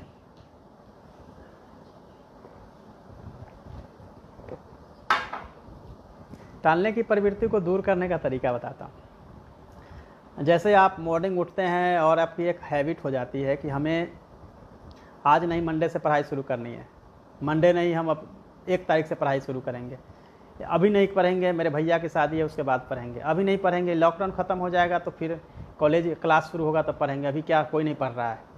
टालने की प्रवृत्ति जो है वो एक हैबिट में चला जाता है। जैसे मॉर्निंग में मुझे 6 बजे उठना है, महीनों से आप सोचते रहेंगे कि उठना है, योगा करना है, एक्सरसाइज करना है, अपने आप को फिट रखना है, या कॉन्फिडेंस डेवलप करना है, योगा द्वारा अपनी जो मेंटल कंडीशन है उसको इतना इम्प्रूव करना है कि स्टडी अच्छे से हो पाए। लेकिन जो सोचते रहते हैं वो महीनों निकल जाता है, मॉर्निंग नहीं उठते 6 बजे। लेकिन अगर एक बार आपने ठान लिया मॉर्निंग 6 बजे उठना है तो आप उठ जाएंगे। जैसे ट्रेन पकड़नी होती है, फ्लाइट पकड़नी होती है, 6 बजे उठ जाते हैं। लेकिन ये जो ज़रूरी काम होता है उसमें अपना ही उठते हैं, क्योंकि मन का ही सब दोष है कि हमको उठना है तो उठेंगे, नहीं उठना है नहीं उठेंगे। मन का ही दोष है कि आज रात भर जगना है तो जगेंगे, नहीं जगना है तो नहीं जगेंगे। अपनी मर्जी होती है। तो मन का जब लगाम अपने हाथ में नहीं होगा तो ये प्रॉब्लम होगी। और जो समय आपके साथ मैं शेयर कर रहा हूँ, क्या यह समय आने वाला है? ना मेरे लाइफ में आने वाला है, ना आपके लाइफ में आने वाला है। और ये जो मैं शेयर कर रहा हूँ अपनी आइडियाज़, अगर आप उसको समझ लेंगे, आप उसको एक्सेप्ट करेंगे, अपने लाइफ में अपने बिहेवियर में चेंज करते हुए उसको अपनाएंगे तो आप सक्सेस हो जाएंगे। और यदि आप इसको नहीं अपनाएंगे और जब आप सक्सेस नहीं होंगे तो बाद में आपको पछतावा के सिवा कुछ नहीं मिलेगा। तो फ्रेंड्स, अगर ये प्रवृत्ति है तो ये प्रवृत्ति को समाप्त कीजिए जितनी जल्दी हो सकता है। आज से और अभी से सोचिए कि हमें आज से पढ़ना है, अभी से हमारे पास समय है 2 घंटा, मैं पढ़ूंगा, हर दिन 8 घंटा पढ़ूंगा तो 8 घंटा पढ़ना है मुझे ये प्रैक्टिस करनी है, सेट की प्रैक्टिस तो करनी है तो करनी है। मुझे मॉर्निंग 6 बजे 7 बजे उठना है तो उठना है, मुझे रात में नहीं जगना है तो नहीं जगना है। ये एक बहुत बड़ी भ्रांति आप लोगों के बीच होती है कि रात में पढ़ना चाहिए कि दिन में पढ़ना चाहिए। बहुत सारे स्टूडेंट हैं जो रात भर पढ़ते हैं, मॉर्निंग 6 बजे 5 बजे वो सोते हैं, ठीक है। बहुत सारे स्टूडेंट ऐसे हैं जो 11 बजे सो जाते हैं, मॉर्निंग वो 6-7 बजे उठते हैं। दोनों में अंतर यह होता है कि दोनों में पढ़ाई का जो स्तर है या आपकी स्टडी का जो ड्यूरेशन है वो यह डिसाइड नहीं करता है कि आप रात है या दिन है। आपका मेंटल कंडीशन कब आपका पीसफुली रहता है, कंसंट्रेशन कब बनता है, वो डिपेंड करता है। आपका दो बातें मैं आपको बताऊंगा। नाइट में जब पढ़ते हैं तो काफ़ी आपका डीप कंसंट्रेशन होता है, क्योंकि कहीं कोई डिस्टरबेंस नहीं होती है, आप इजली उसको पढ़ पाते हैं और आपको याद भी ज़्यादा होता है। इसका मतलब यह नहीं है कि आप बिल्कुल पूरे समय जो है नाइट में ही पढ़ते रहें। इसकी वजह भी यह है कि अगर आप कंटिन्यू इस नेचुरल जो क्लॉक है उसको अगर डिस्टर्ब करेंगे तो आपको फिजिकली आपको डिस्टर्बेंस शुरू हो जाएगा, नींद कम आएगी, आप हमेशा जो है बुझा बुझा रहेगा, समझने में दिक्कत होनी शुरू होगी। ख़ास तौर पे अगर आप 8 से 10 महीना पूरी रात पढ़ते हैं और फिर मॉर्निंग से सोकर 10 बजे उठते हैं और आप कंफर्ट हैं तो कंटिन्यू कर सकते हैं। बट मैं कभी भी एग्ज़ाम के दरमियान ऐसा सजेशन नहीं दूंगा। एग्ज़ाम से 2 महीने पहले अपने बिहेवियर को चेंज करते हुए अपने जो नेचुरल क्लॉक है उसको धीरे धीरे आप डाउन करिए। जैसे 5 बजे सो रहे थे, 4 बजे, फिर 3 बजे, फिर 2 बजे, 1 बजे, 12 बजे तक आपका फिर सोना शुरू कर दीजिए। धीरे धीरे आपका जो है वो हैबिट फिर से वापस जो है उसमें कन्वर्ट हो जाएगा। लेकिन जिनको आदत है कि मॉर्निंग में उठ के पढ़ने का, बहुत सारे लोग हैं 10 बजे सोते हैं, मॉर्निंग 4 बजे उठ के भोर के टाइम में पढ़ते हैं, गोधली बेला में। वो भी एक परफेक्ट टाइम होता है जिसमें कि आपका कंसंट्रेशन अच्छा बनता है। लेकिन शर्त केवल यह है कि आपको नींद अच्छी आनी चाहिए। अगर आपको नींद अच्छी आती है तो वो मॉर्निंग का जो अर्ली मॉर्निंग का जो टाइम होता है वो भी परफेक्ट होता है पढ़ाई के। इंजीनियरिंग या मेडिकल कॉलेज में जाकर वो रात में पढ़ना बंद कर देते हैं, कभी ज़रूरत होती तो पढ़ते हैं। तो इसका मतलब है फ्रेंड्स कि आप नाइट के समय अवॉइड करें जितना हो सकता है। लेकिन नाइट में अगर पढ़ने की अगर आदत आपका अच्छा हो गया है, लेकिन सब दिन यह नहीं पढ़िए, क्योंकि फिजिकली आपको कहीं ना कहीं आपको डिस्टर्ब करता है। फिर नींद की गोलियां और दूसरे चीज़ें आपको अपनाना पड़ सकता है। मेरी बात करेंगे, अगर मेरी बात करेंगे तो मैंने दोनों ही किए हैं। नाइट में मैंने बहुत पढ़ाई किए हैं, पूरी रातें पढ़ना, दिन में 4 घंटा सोना, फिर दोपहर में 1 घंटा सोना, ये मैंने रखा है। और अपनी प्रिपरेशन के दरमियान, कॉलेज के दरमियान मैं रात में पढ़ता था, क्योंकि हॉस्टल में रहने पे आप समझ सकते हैं कि दिन में कितनी परेशानी होती है। तो रात में भी पढ़ता था। फिर मैंने एग्ज़ाम के समय मैं उसको चेंज करता था, फिर मैं दिन में पढ़ना शुरू करता था, रात के समय को थोड़ा सा रिड्यूस करता था। तो आप इसको अपना सकते हैं, क्योंकि रात में पढ़ने से आपके हेयर लॉसेस के चांसेस जो है बढ़ने जाते हैं। तो आप प्रॉपर फूड वगैरह भी लीजिए, खाना समय से होना चाहिए, जो लॉज में हॉस्टल में हमारे फ्रेंड्स रह रहे हैं वो बिल्कुल इस तरह से खाना ना खाएं कि बस ठास भोजनम नहीं होना चाहिए। आप समझ गए होंगे इसका क्या मतलब है कि आप थोड़ा थोड़ा खाएं, कम कम खाएं, न्यूट्रिशियस फूड खाएंगे, आपको मेंटली जो है पीसफुली रहेंगे, आपको अच्छे से याद भी होगा, आपका ग्रोथ जो है प्रॉपर हो पाएगा।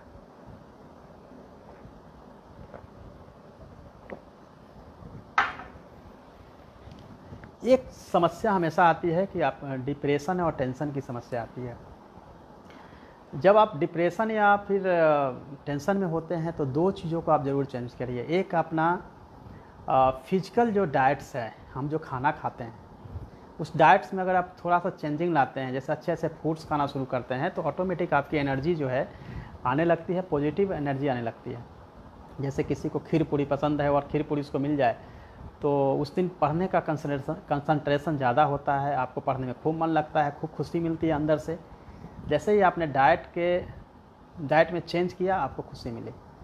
उसी तरह से ब्रेन के डाइट की ज़रूरत होती है। ब्रेन को क्या पसंद है? अगर ब्रेन को पसंद है म्यूजिक और आप ब्रेन को जो है सो दिन भर न्यूज़ सुना रहे हैं कोरोना तो आपको डिस्टर्ब करेगा और म्यूजिक आप उसको दे ही नहीं रहे हैं। जो आपको बूस्टर डोज है ब्रेन के लिए, म्यूजिक आपको पसंद है, नहीं दे रहे हैं। आपको पसंद है सोशल मीडिया पे अपना इंटरटेन करना, आप उसको दे नहीं रहे हैं। जो भी चीज़ जो आपको बहुत खुशी देता हो, किसी को राइटिंग का शौक़ है, किसी को पोएम लिखने का शौक़ है, किसी का जो भी आपको शौक़ है, बुक्स पढ़ने का शौक़ है, मूवी देखने का शौक़ है, आप यहाँ टीवी पे मूवी नहीं देख पा रहे हैं, जो भी कारण है, तो जैसे ही अपने डाइट्स जो आप दिन भर दे रहे हैं अपने ब्रेन को, अगर उस डाइट्स में थोड़ा सा चेंज करते हैं तो आपको जो है तुरंत आप में स्फूर्ति आ जाएगी, पॉजिटिव मूड आप बनना शुरू हो जाता है। एक और मैं आपको सजेशन दूंगा कि जैसे आप पूरे वीक 12 बजे सो रहे हैं, 11 बजे सो रहे हैं, मॉर्निंग में आप उठ रहे हैं मॉर्निंग 5-6 बजे, वीक में एक दिन आप ओवरनाइट जगिए। जैसे आप बिल्कुल रात भर जगिए, किसी भी काम से पढ़ते हुए लिखते हुए 5 बजे जाकर सोइए। वीक में एक बार इसको करिए।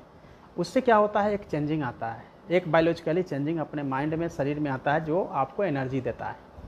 और हर वीक में हमेशा आपको ऐसा लगेगा कि हमारी जो कंडीशन है, मेंटल कंडीशन, वो कहीं ना कहीं हमारी वीक होती है। कभी बार आपको ऐसा लगता है कि हम तैयारी कर रहे हैं, मेरा सिलेक्शन होगा या नहीं होगा, हम सेलेक्ट हो पाएंगे या नहीं हो पाएंगे, ये भी एक आपको डर हमेशा रहता है। और कॉन्फिडेंस हर बार जो है आपको लैक होता है। वीक के लास्ट डे या फिर 15 दिन में एक बार ज़रूर आप परेशान हो जाते हैं कि क्या कर रहे हैं, तैयारी अच्छी दिशा में जा रही है या नहीं जा रही है, परेशान होना शुरू हो जाते हैं। तो फ्रेंड्स, ये आप समझिए कि एक बिल्कुल बायोलॉजिकल लोचा है ये। हर आदमी, हर इंसान जब स्टूडेंट होता है तो उसमें कहीं ना कहीं एक नेगेटिविटी जो है वो आती है। ये बिल्कुल ऐसी बायोलॉजिकली चेंज होता है ह्यूमन बॉडी में, जिसका चलते ये होता ही होता है।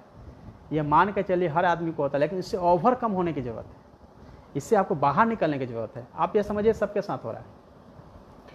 हमेशा जब भी आप एग्ज़ाम में जाएं तो आप यह सोचें कि जो हॉल में आप बैठे हुए हैं उसमें सबसे अच्छा परफॉर्म आपको करना है। ये आप माइंड में रखिए। आप जैसे सोचेंगे सबसे अच्छा परफॉर्म करना है तो आप एट ए टाइम जो है आप में एक पॉजिटिव एनर्जी आएगी, सही डायरेक्शन में आएगी, और तब आपका जो सोल्व करना, जो आप जहां 100 में से 80 क्वेश्चन सोल्व कर रहे हैं, मेरे फ्रेंड्स 85 आप करेंगे। लेकिन जैसे ही एग्जामिनेशन हॉल में जाने के बाद आपका कॉन्फिडेंस लो होगा, आप सोचेंगे कि मेरे से जो अच्छा सब पढ़ के आया है, मेरे से होगा या नहीं होगा, आप 80 की जगह 75 करके आएंगे। लेकिन कॉन्फिडेंस अगर बिल्डअप करके आप जाते हैं तो 5 क्वेश्चंस आप दूसरे से ज़्यादा सोल्व करते हैं, क्योंकि कॉन्फिडेंस के साथ जब क्वेश्चंस को सोल्व करते हैं तो आपके जो माइंड है, आपके ब्रेन है, वो काफ़ी पॉजिटिव डायरेक्शन में ले जाता है और आपको ज़्यादा से ज़्यादा हेल्प करता है, हेल्पफुल हो जाता है। आप कंफ्यूज करते हैं, वो आपको पीछे की तरफ ले जाता है। तो इसके लिए ज़रूरी है कि आप अपने मेंटल कंडीशन को जितना पॉजिटिव रखेंगे उससे ज़्यादा से ज़्यादा सोल्व कर पाएंगे। जैसे अगर मैंने कहा आई कैन डू, मैंने बुक लिया, मैंने कहा कि आज मुझे ये किताब का 4 चैप्टर जो मैंने बताया है मैंने ख़त्म करने हैं, तो क्या होगा? क्या मैं 4 चैप्टर ख़त्म कर पाऊँगा? एक क्वेश्चन है आपके लिए। सब लोग बोलेंगे हाँ सर हो जाएगा, कर देंगे। नहीं होगा। 4 चैप्टर ख़त्म, 4 चैप्टर ख़त्म नहीं होगा फ्रेंड्स। तो क्या होगा? कई लोग 2 चैप्टर ख़त्म करेंगे, कई लोग 3 चैप्टर ख़त्म करेंगे, 4 किसी का भी नहीं होगा, क्योंकि जोश में हम ज़्यादा चैप्टर ले लेते हैं, लेकिन जब पढ़ने लगते हैं तो उसमें दिमाग काम करता है, तो कुछ लगता है ज़्यादा ही हमने जज्बात के साथ जो है खेल लिया है, ज़्यादा ही मैंने चैप्टर ले लिया है। तो क्या हमने गलत किया? नहीं, हमने सही किया। 4 चैप्टर हमने जब कहा कि 4 चैप्टर मैं ख़त्म करूँगा अभी, और देखा कि ये तो 150 पेज है, तो इसका फ़ायदा क्या हुआ? अगर हम 2 चैप्टर करते हैं 75 पेज, 2 चैप्टर करते हैं तो हम आधा कर लेते हैं 4 की जगह, जो हमने सोचा था कि हम 4 के 4 करेंगे।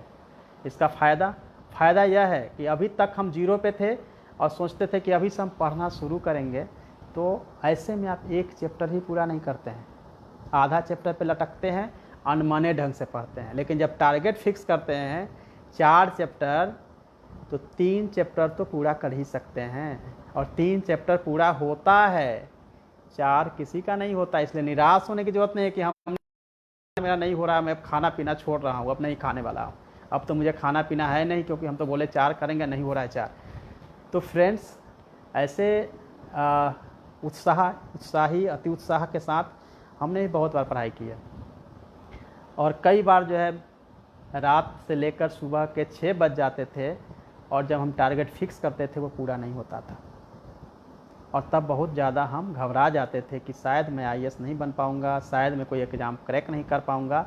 लेकिन आज जब मैं उस समय को पीछे मुड़ के देखता हूँ तो लगता है कि नहीं, यह वो फार्मूला था जो 100% एक्यूरेसी 100% लक्ष्य तक तो नहीं ले जाता था, लेकिन इतना करता था कि 50 से 75% हमको पढ़वाता था।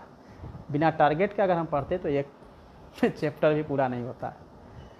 तो फ्रेंड्स, अगर आपको जब भी पढ़ाई करना है तो मॉर्निंग उठने के साथ ये टारगेट फिक्स करना होगा कि मुझे कहाँ से कहाँ और कौन कौन से चैप्टर कितना करना है। किसी का भी रूटीन बनाया हुआ 100% फॉलो किसी का भी नहीं होता, ये भी जान लीजिए।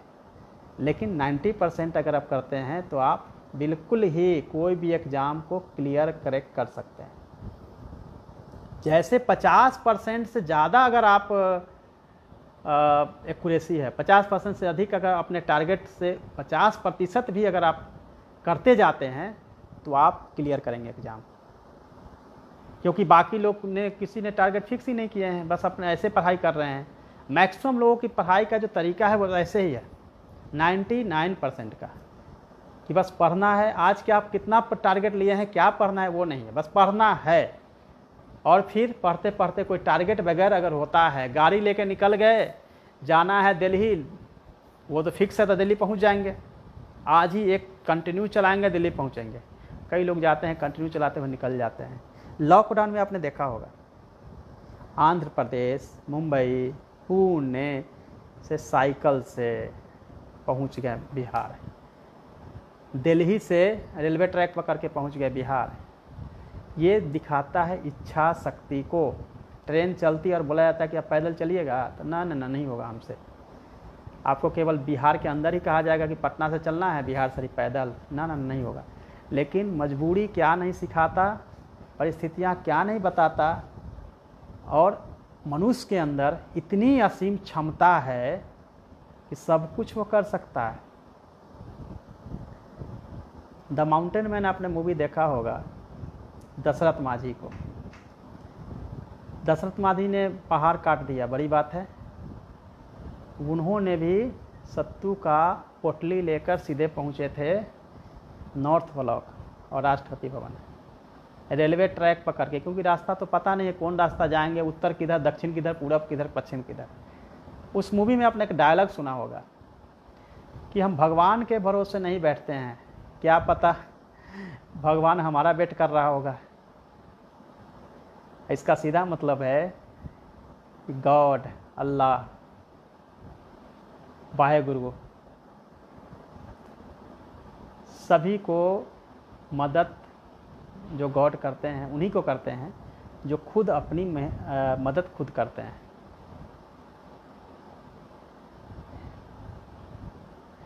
हिम्मत मददा मदद खुदा, जो अपनी हिम्मत रखते हैं उन्हीं को खुदा मदद करता है। तो जैसे ही आप अपनी मदद करना शुरू करते हैं, जैसे ही अपनी तैयारी के लिए आगे बढ़ना शुरू करते हैं, पूरी कायनात जो है उसको पहुंचाने के लिए, उसको पूरा करने के लिए प्रयास करती है। द सीक्रेट बुक आपने पढ़ी होगी, जिसमें जो नहीं पढ़ा है उसको आप लॉकडाउन में ज़रूर पढ़िए। वो आपको बताता है कि अगर सीक्रेट बुक में कि अगर आपको कुछ करना है तो आप अगर स्टार्टिंग करते हैं तो धीरे धीरे उसके लिए जो है आप लोग उसको पूरा करना शुरू करते हैं और धीरे धीरे वो आपको आपके करीब आता जाता है।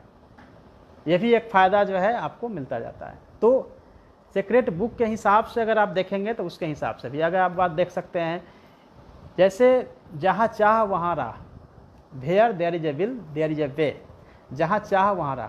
तो अपना अगर अपनी चाह को बनाना चाहते हैं और उसको जुनून डिजायर्ड आपका है कि उसको प्राप्त करना है, तो ऐसे ही सर्कमस्टांसेज बनते जाते हैं और आप उसको प्राप्त करने के करीब पहुंचते चले जाते हैं। सो फ्रेंड्स, आपके बहुत सारे क्वेश्चंस आ रहे हैं, जल्दी ही मैं फिर आपके साथ होऊंगा। सैटरडे और संडे, बहुत सारे लोगों ने लिखा है कि आप कंटिन्यू रखिए, लेकिन 2 घंटा के बाद बोलना कितना मुश्किल होता है। सैटरडे और संडे 3 बजे से, सैटरडे और संडे 3 बजे से यूट्यूब चैनल पे मैं लाइव होता हूँ। एक साथ मैं दोनों नहीं करता क्योंकि सभी के क्वेश्चंस को कवर करना बहुत मुश्किल होता है। यूट्यूब चैनल पे मैं हूँ, आप जो है youtube.com/डॉक्टर रंजीत कुमार सिंह IAS जाएंगे तो आपको मेरा यूट्यूब चैनल मिलेगा, या डॉक्टर रंजीत कुमार सिंह IAS, तो आपको यूट्यूब चैनल पे आप सब्सक्राइब कर दें और बेल आइकन को दबा दें ताकि आपको नोटिफिकेशन मिलता रहे। वहाँ मैं आने वाला हूँ और वहाँ आपको सैटरडे और संडे को लाइव होऊंगा।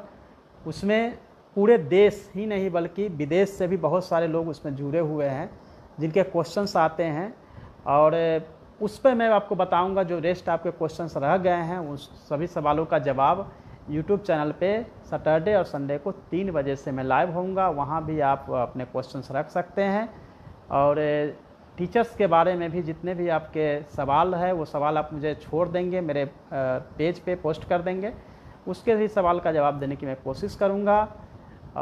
सभी लोग घर में रहिए, सुरक्षित रहिए, सोशल डिस्टेंसिंग का पालन कीजिए, और जितने भी हमारे युवा साथी हैं पॉजिटिव डायरेक्शन में जाइए, क्योंकि फिर बाहर में घूमने का मिलेगा मौका। अभी खूब पढ़ाई कर लीजिए, यह मौका मिला है, और फिर बाद में घूमिएगा। एक बार आपकी लाइफ सेट हो जाएगी, फिर अब घूमते रहिएगा।